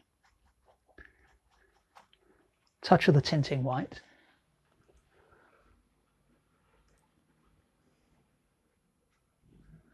bit more like it, and then I can run that same colour through those patches of blue and purple that I put down before to kind of describe the shadow created where the upper eyelid disappears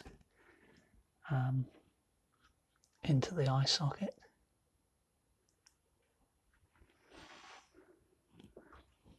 And then we can move across to the other eye, put some shadow in the corner there. And again under the lower lid. Define the upper lid a little more. And then I can continue with this colour, I think, underneath the nose. Make the line thinner here for this nostril. And there's kind of a little triangle of shadow where the frame of the glasses kind of just rests on the nose there. And then there's some shadow peeking out here.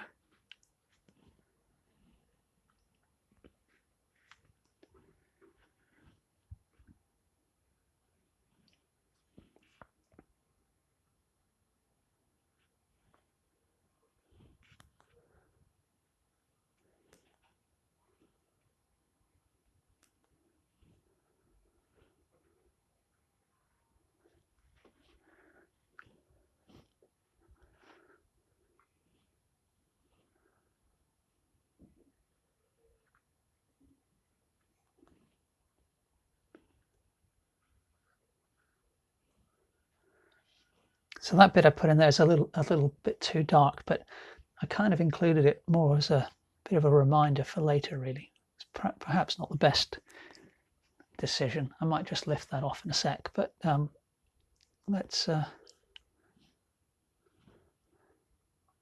some shadow in there.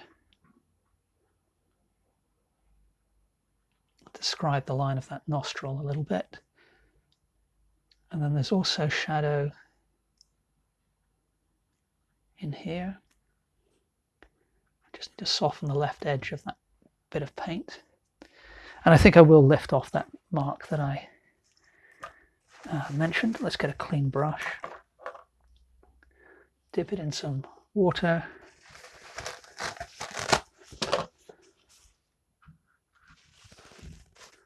Bit of paper towel to wipe off. There we go. That's lifted off enough of that to that we can carry on. Now, next up, we need to go to a sort of a yellow ochre colour, I think. Well, in fact, I've actually just mixed up a pale orange from the cadmium yellow and the aliazarin and the tinting white. Let's see what this looks like. It's not too bad, actually.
So I'm just taking the opportunity to use this highlight colour in different places on the face.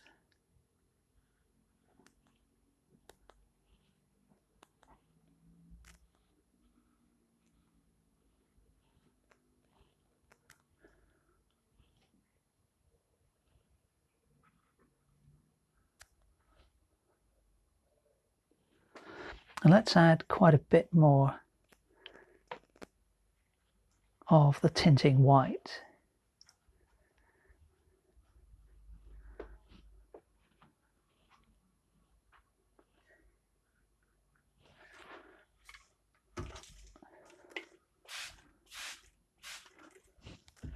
So there are some subtle kind of blues in the reflections on the skin. But I tried that before and I didn't feel it worked all that well, which is, quite possibly because I didn't mix the right blue, or almost certainly I would go as far as to say. So I'm just going with in a different direction here, and just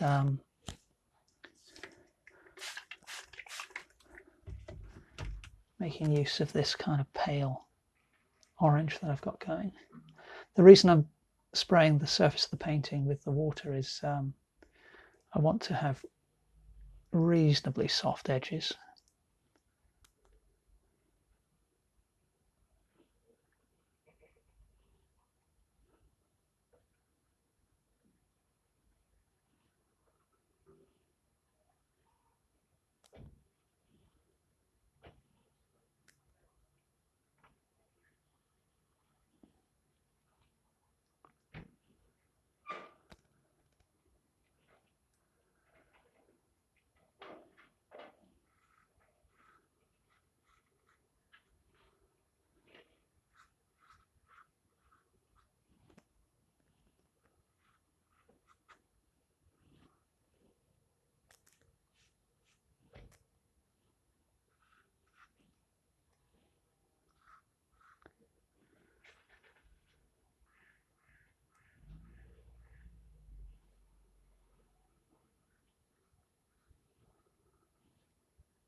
And then what I'm going to do is take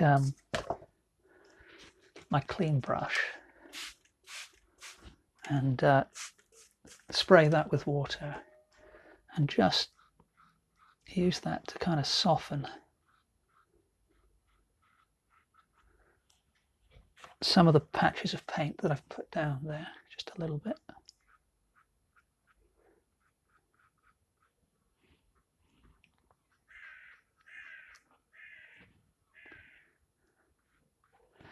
But I can actually use that same brush just to put a little bit of light here. Oh, kind of picked up a bit of white there, but I think it's okay.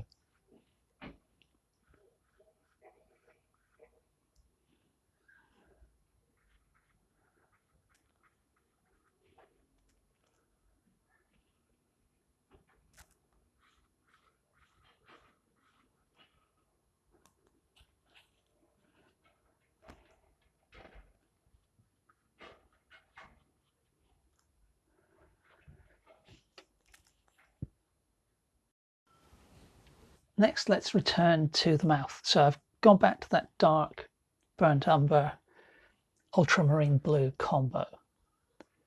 And I can begin to put a little triangle of shadow into the corner of the mouth there. And then that's a little bit too big, so I'll just lighten that end. And then if I look at the gaps between underneath the teeth but above the lip, I can begin to approximate the profile of the teeth.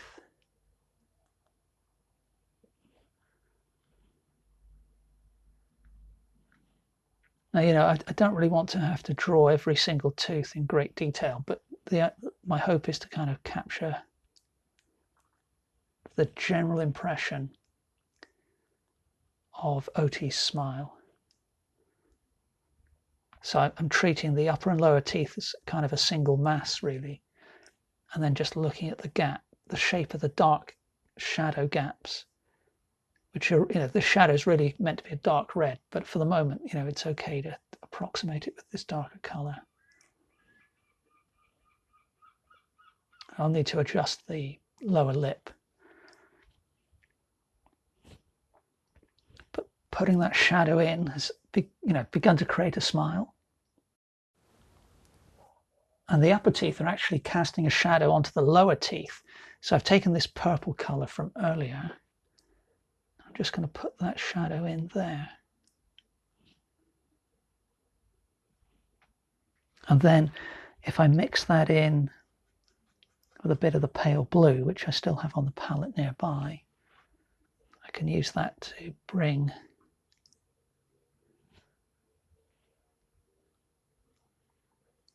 these teeth in the corner of the mouth into shadow. And perhaps let's make it a bit lighter. This might be too dark, but yeah, I can darken those there.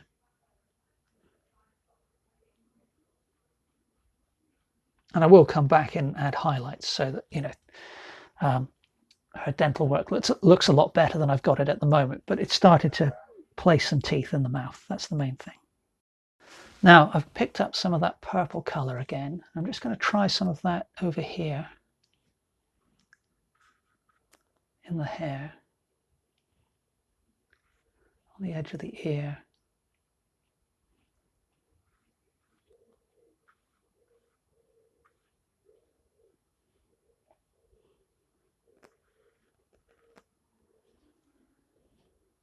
That's working reasonably well.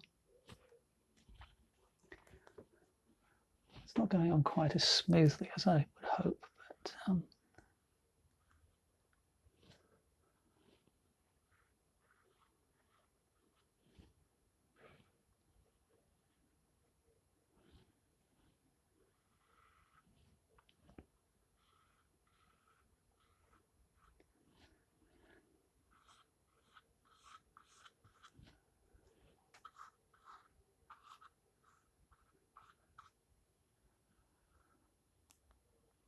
but it's not too bad, not too bad. I've picked up a little liner brush next with mostly tinting white and some cad yellow on it. So there's a little highlight there.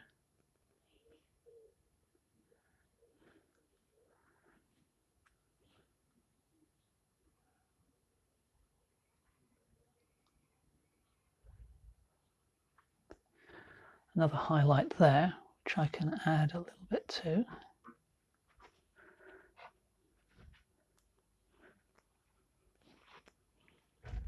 And there's quite a bright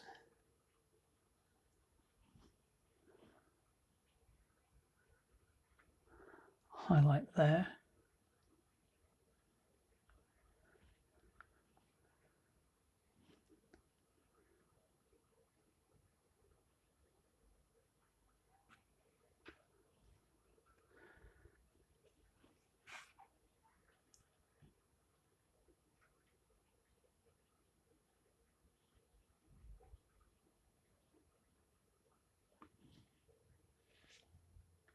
And then I need to change the color of the highlight along this bit. I mean, really, it's debatable whether it was really that yellow there, but it's definitely kind of more bluey here. I might even go towards the green, actually. Let's just pick up a little bit of cerulean blue and mix that into what I've already got. And I think that may work reasonably well.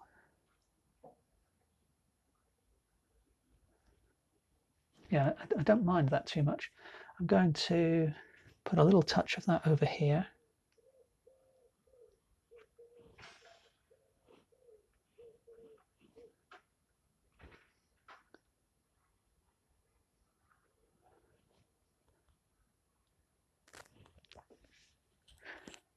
And that's probably enough of that for now. So let's see if I can use that color elsewhere. I'm going to put a little bit of the aliazarin into that same color.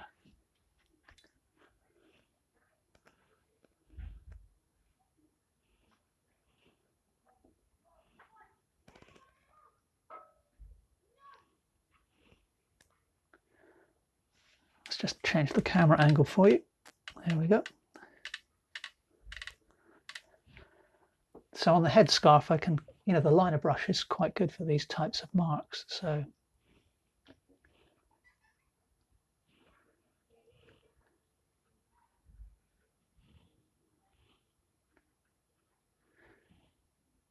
and I will need to do some further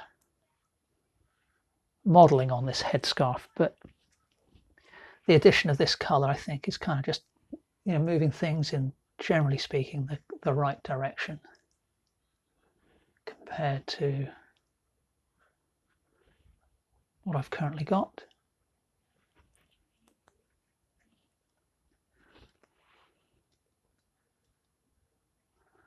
And we can bring that light color right up to the dark outlines that I put in earlier to kind of hide some of those.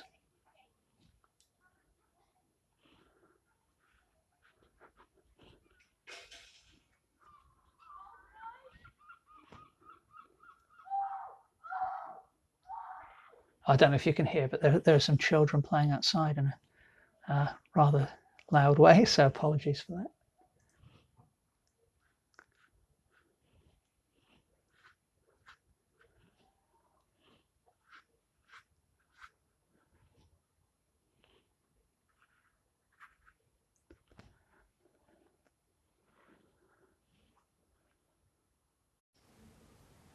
And I'm going to let the painting dry again in just a second, but before I do, I'm just picking up some of the brown I've got pre-mixed on the palette. I'm just lightening that with that highlight colour I used on the headscarf a moment ago. And just going back to a flat frayed brush.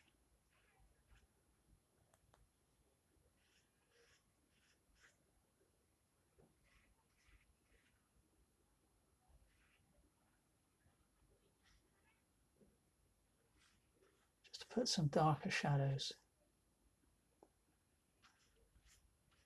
in on the headscarf and just soften some of the work I just did. So yes, I'm going to let that dry completely now. So the next thing I'm going to do is adjust the shape and the colour of the lips. So I'm beginning now with pure alizarin crimson and just added a little touch of the tinting white, and I have immediately smudged a bit of that colour in over the teeth, which wasn't my intention, but I'm not too concerned because I'm going to be painting the teeth in just a moment, so we'll carry on for now. Now the upper line of the lip doesn't look too bad, but I think I'm actually going to switch. I was using the filbert there. I think I'm actually going to switch to the small round because I'm struggling to get a line as precise as I would like. So yes, the upper line of the lip isn't too bad, but the lower line of the lip needs a little bit of adjustment, because what happens is as we come to the left, it actually dips down a little bit here.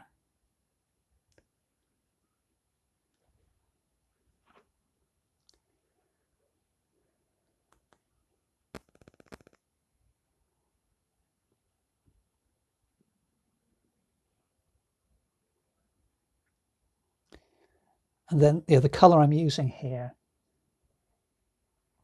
it is going to require a bit of adjustment in certain places.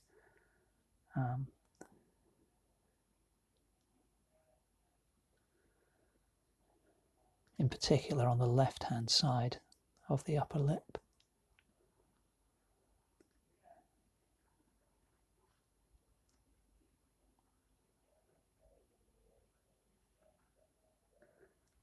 But that's a little better than it was, at least. So let's take another look at the lower lip now. Similar thing, so I need to enhance the lip in the corner of the mouth.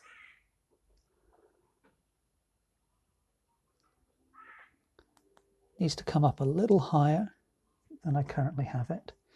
And there's a bit more of a curve to it as well. And then it kind of cuts across there, and then there's another curve as it heads off to the left.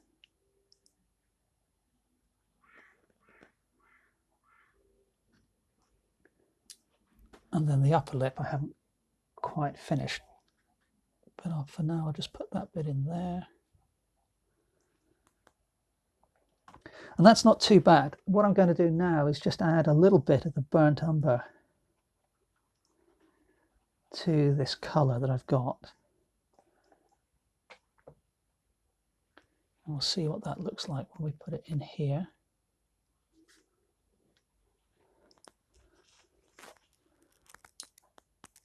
And also on the left hand side of this upper lip.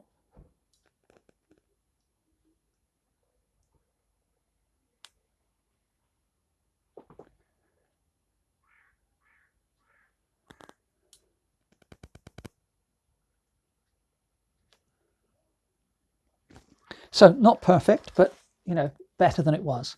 So having done that, the next thing I'm going to do is add quite a lot more titanium white and just a touch of the same pale alizarin colour, and we'll put a bit of a highlight in on the lip down here, and then I'm just cleaning my brush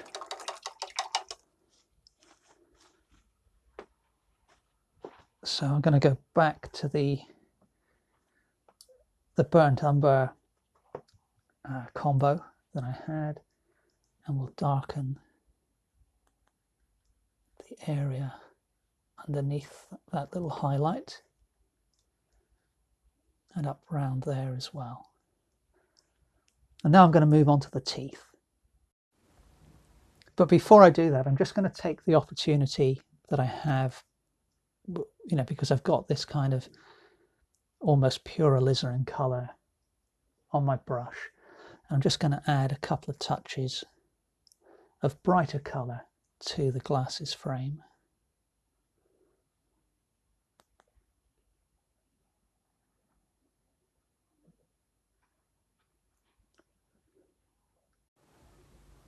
Now for the teeth, I'm going to begin by taking the tinting white,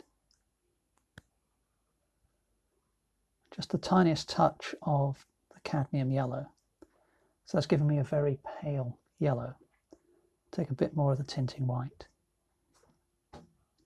So that this is quite deliberately a non-white colour, that's the point. So I don't want to use the pure white just yet.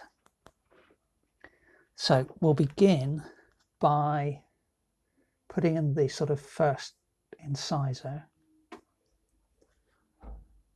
just right of centre.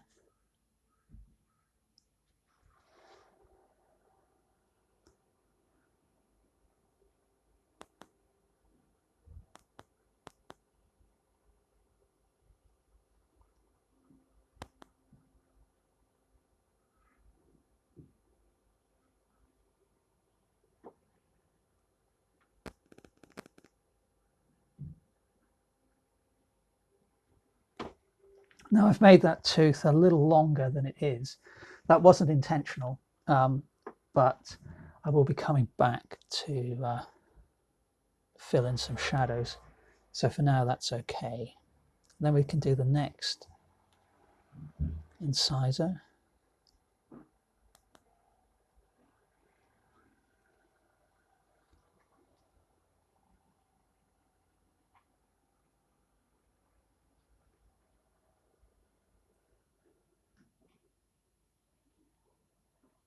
Maybe bring the top of that one up a little higher. And then for the two teeth that are visible to the left of that, I'm just going to put a line in for that next one, and then a slightly shaped line for the next one. For the moving over to the right, we'll take a similar technique. Just a couple of brush strokes for that one. And then further right, that next tooth comes all the way up to the top lip. And I rather messed up the line of that a little bit, but again, we'll be coming back. And then now we start to go further into shadow. So I'm just going to very, very lightly apply the paint over that kind of purple shadow I've got there. And then for the bottom teeth, I think for now I'm just going to leave those as they are. So I'll let that dry for a bit, and then we'll come back and we'll put some shadows in and around the teeth to refine things further. So let's have a go at the earring next. So I've just got pure burnt umber on the brush. And I'm using this with the small round to improve the shape of the darkest area of the reflection.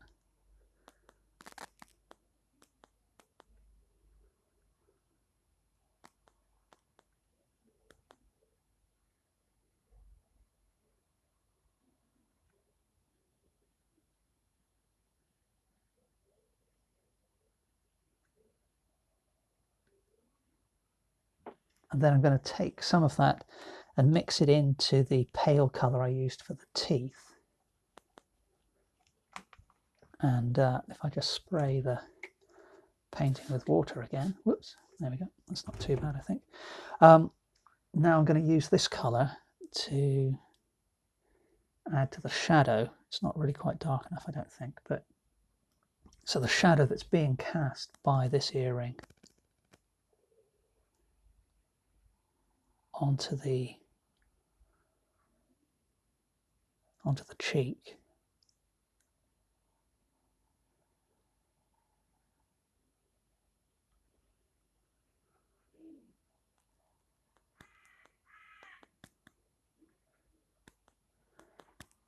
And then within that shadow there is a darker area, so without cleaning the brush I'm just picking up a bit of the burnt umber,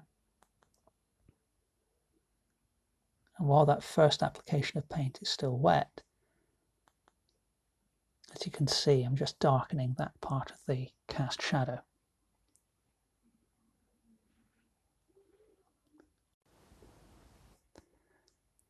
And having added a bit of the yellow to that same pale colour that I used down here, I'm now going to fill in the kind of mid-tone areas of the earring with that colour.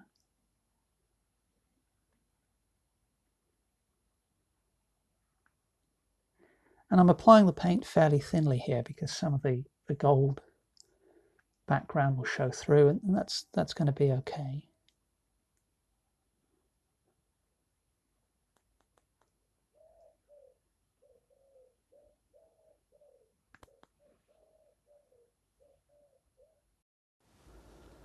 While we've got that on the brush, we'll head on over to the other earring as well and just fill in that silhouette a little more neatly than I had.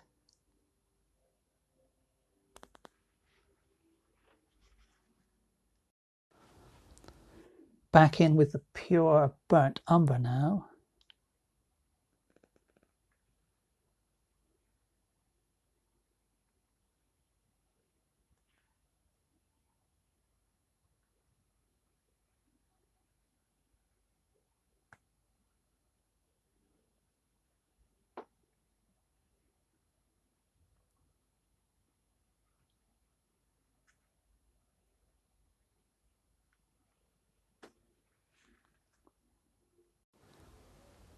And now a touch of pure burnt umber, now a touch of burnt umber and ultramarine blue for the very darkest parts.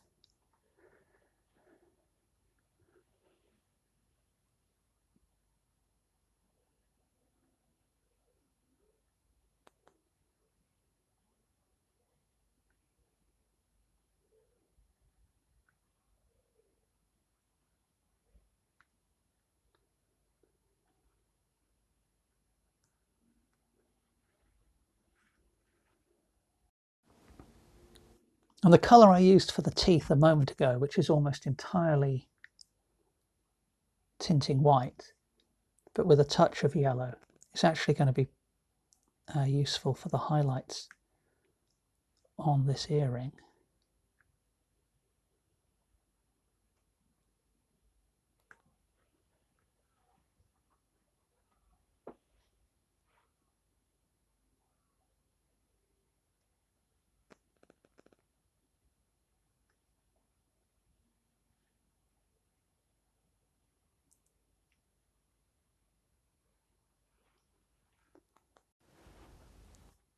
And then I've taken a touch of pure titanium white, which is the more opaque of the two whites I use, and we'll just add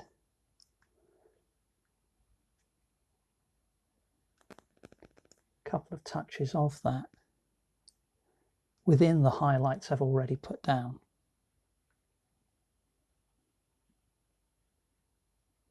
And I can also do the same thing on the highlights on the glasses frames as well. So within this yellow loop, for example, that bit there is brighter than the rest, and also at the other end.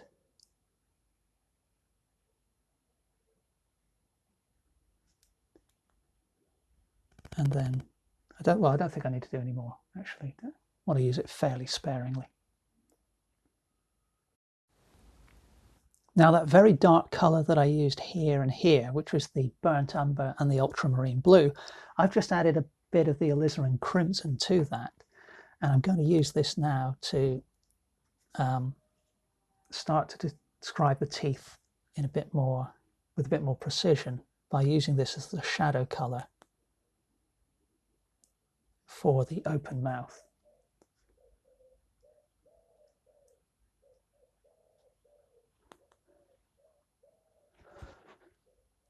So just applied a touch of shadow underneath that incisor, because I painted that one slightly too long, if you remember.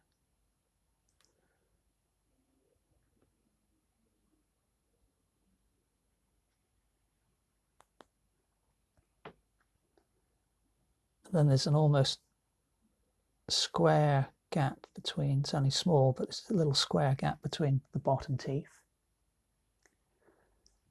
And then heading over to the right, there's a very narrow line of shadow down there. Then there's a little angle on the bottom of this next tooth. Then it heads back up at an angle. And then the next tooth along the bottom of that, goes to a bit of a point, the canine. Then there's a little triangle of shadow back here. And another little triangle of shadow back there. And then in the corner of the mouth, that can do with being quite a bit darker.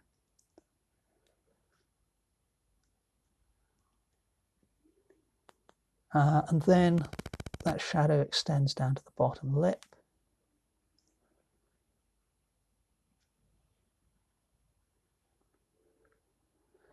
So there's still a little bit of work to do there, but we're starting to create the teeth profile.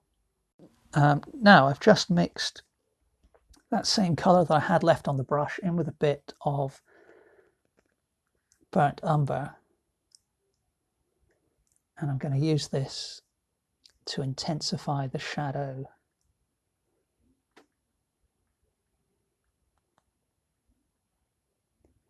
on the ear. And then we've got the problem of these earpieces, so I'm just going to have to approximate what I think the shadow, the rest of the shadow in the ear would look like.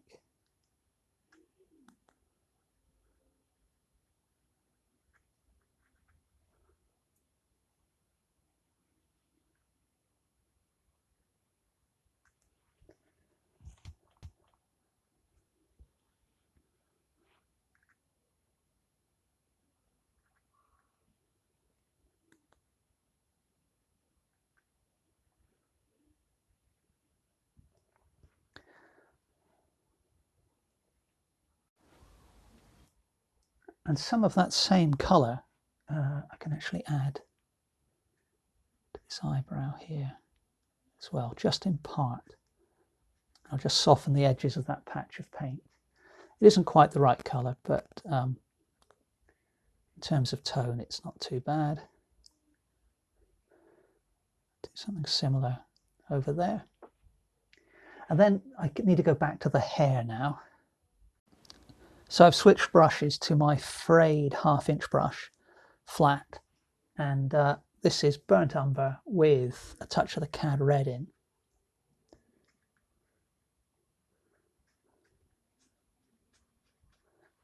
And as you can see, I'm just applying that by tapping it onto the surface of the painting. And that's automatically creating a nice kind of jagged edged line which mimics the texture of the hair quite well.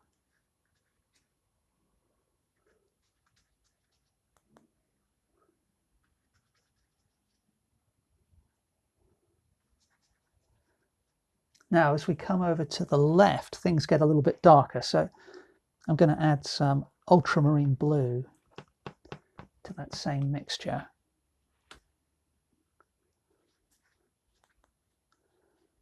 Kind of mix that in with the last reddish mark that I created so there's something of a transition there. And then as we come over to the left, can more or less dispense with the pattern within the hair. But then as I come further left, I'm going to add some texture to the edge of the hair silhouette. Not too much, but it's definitely present and not the perfectly smooth line that I had previously. And even as I come down the left side of the forehead, there's a little bit of hair peeking out. Let's move back up to the headscarf for a little bit. So this is a mixture of the alizarin and burnt umber.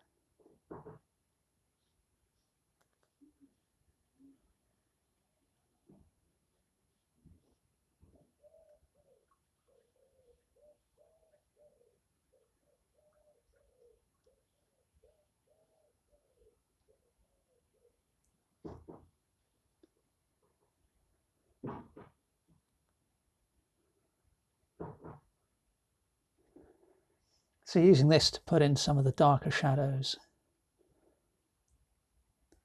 which are occurring in various places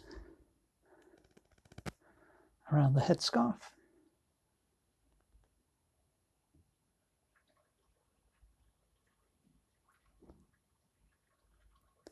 And adding this darker colour allows me to see better whether I've got some of the lighter colours correct.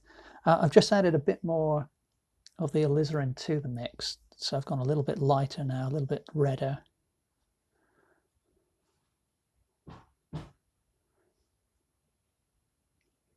And as you can see, I'm not trying to exactly mimic, let's go back to the darker colour, not trying to exactly mimic every little seam, but just want to sort of capture the general folds and curves in the structure.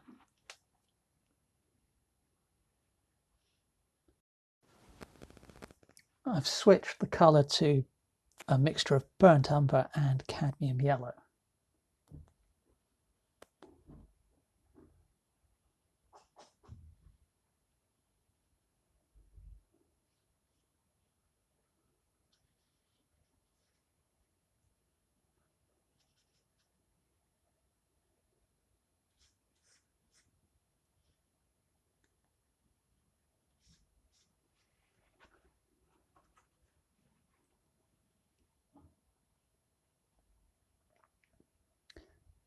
It's often quite interesting, I think, when I'm working away. I'm sometimes surprised at the different sort of greeny colours you can get if you mix burnt umber with yellow, or it's definitely worth experimenting with mixing different browns with one of the primaries, and it's perhaps something I should do more of.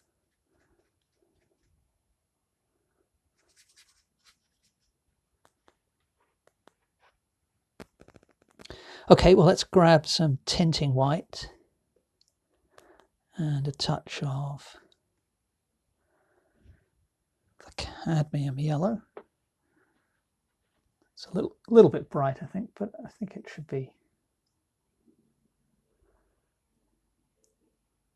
okay.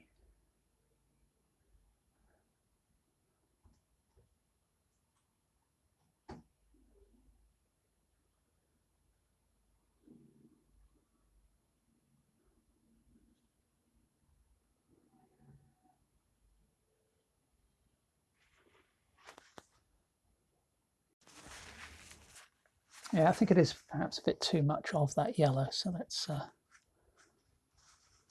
soften that a little bit.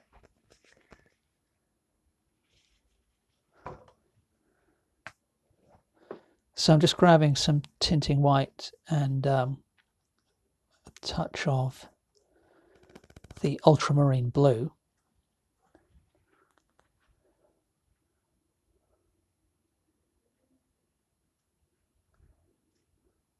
Put a few little gentle highlights there.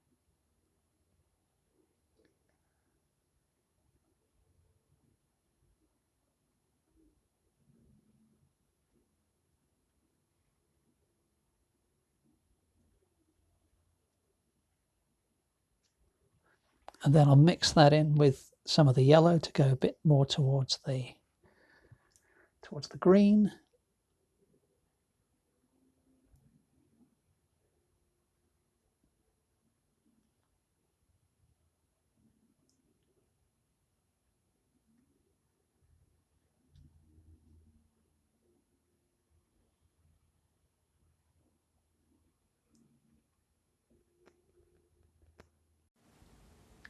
And now I've mixed in some ultramarine blue with some of the alizarin crimson. And I think there was probably a bit of white in the patch of crimson that I had there already. And I just want to, but there's not enough white. Let's just get a bit more. It's perhaps, just want to, that's all right. So add some purplish highlights to this right-hand side of the hair.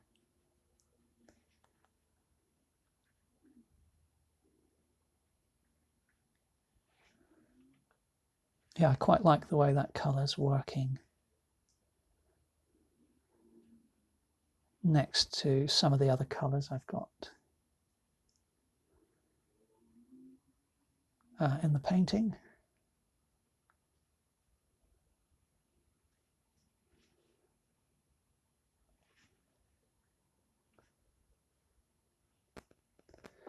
I'm wondering if I can actually put some of this under the chin. I'm a bit concerned it might be too dark.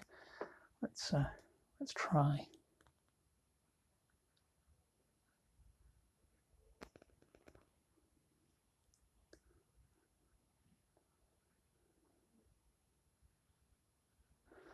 Let's get a bit of water on the paper.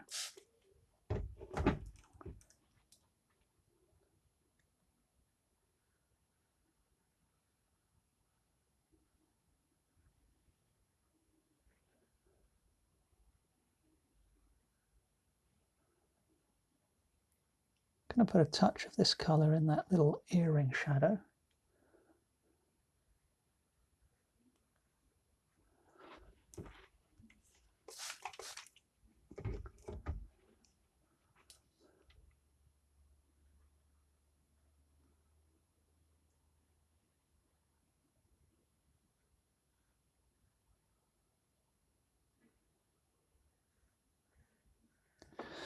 And I've just realised that that line I just put down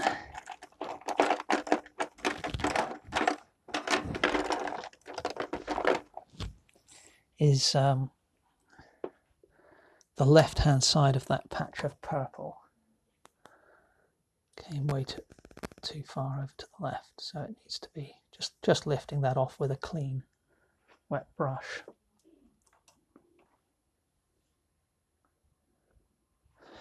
And I think what I'm going to do now is add just a bit more white to that mixture.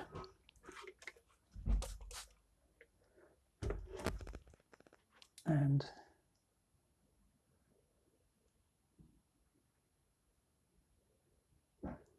just put in some of the softer shadows which are playing across the face.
Now I think I need to add some more white and a bit more blue to that mixture. For the area up on the forehead. So let's see how well that works.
Now I've added even more of the tinting white to that sort of same purpley colour, so we can enhance this little highlight on the lip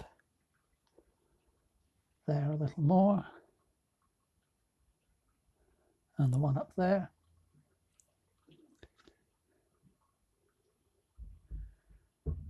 Can even give a touch of that same colour there, I think.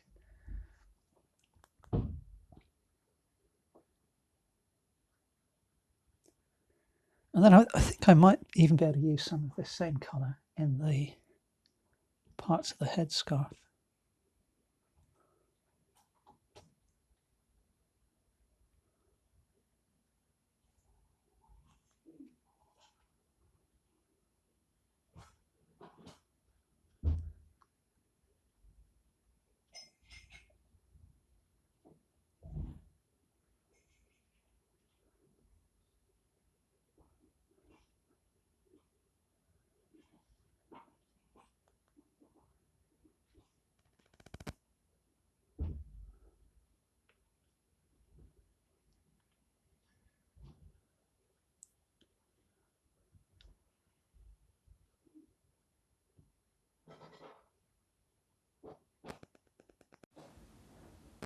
Now a bit of burnt umber and a bit of tinting white Just want to enhance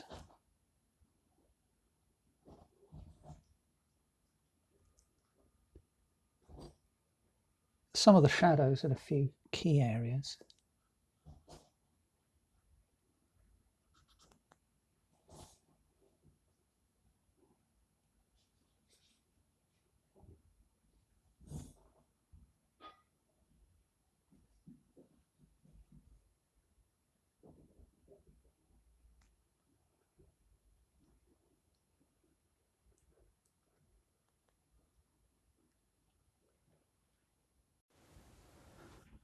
Now on the left hand side of the face I need to just adjust the shape of the cheek here.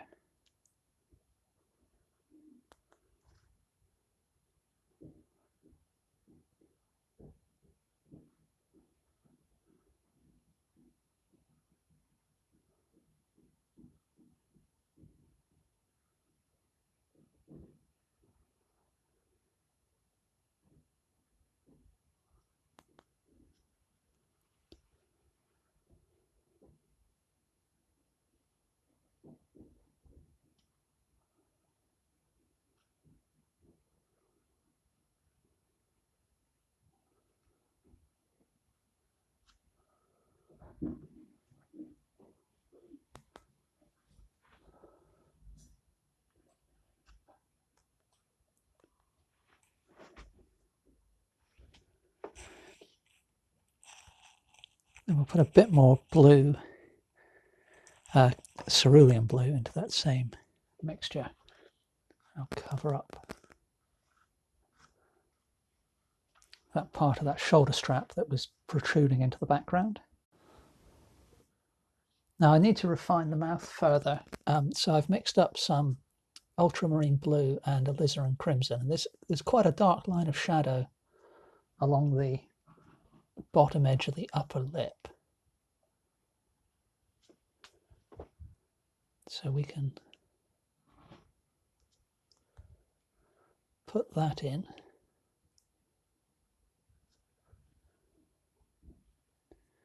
And I can use that same colour for this part of the corner of the lower lip.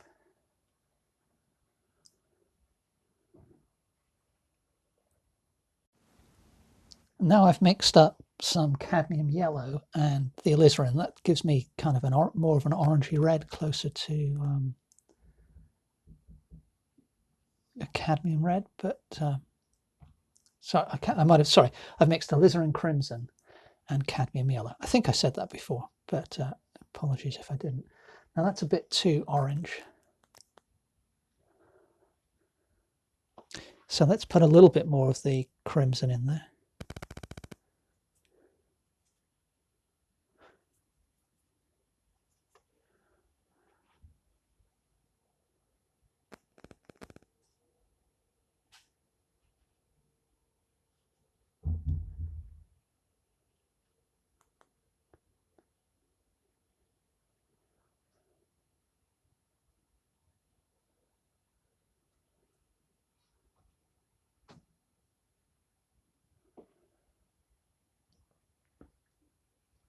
Still a little bit too orange, I think, but I don't actually mind it too much, so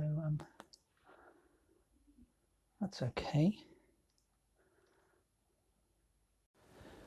And I've added a lot of titanium white to that same mixture,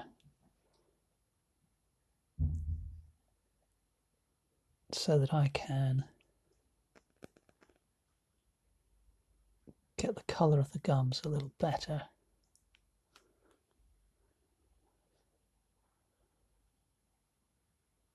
Than I had it before.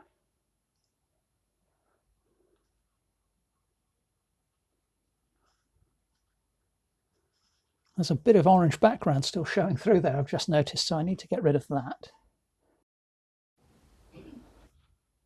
So I just filled that in. So I'm just coming in with a bit of pure titanium white now. And I'm going to not cover the entirety of a single tooth, because I just want these little patches of titanium white to act as highlights on the teeth.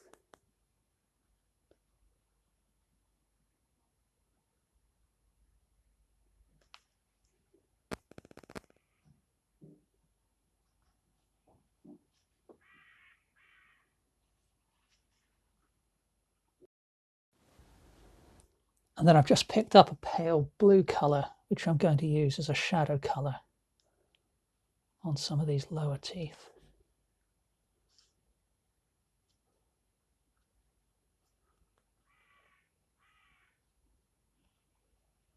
And I can even put a bit of that on the upper teeth as well.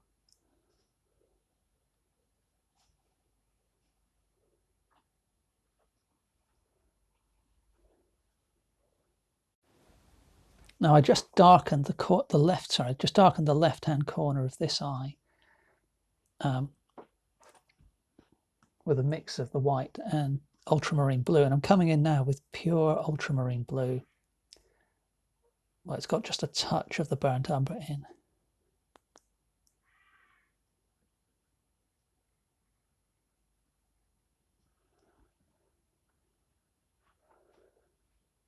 Just darkening the lashes. Making them a little more vibrant than they are. Now there isn't really much of a light in the eyes in my reference, but I do want to put just a very subtle highlight in. So I've just added some titanium white to that blue. Just a couple of little flecks of light there, very subdued. Pure titanium white now with my liner brush.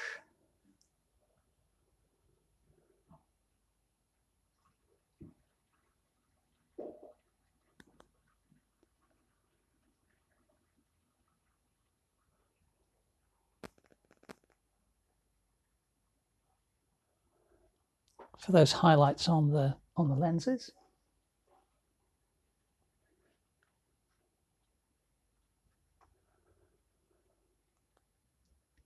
If you'd like to stay up to date on my artistic adventures, then please head to my website www.myjory.co.uk, where you can sign up for my free newsletter.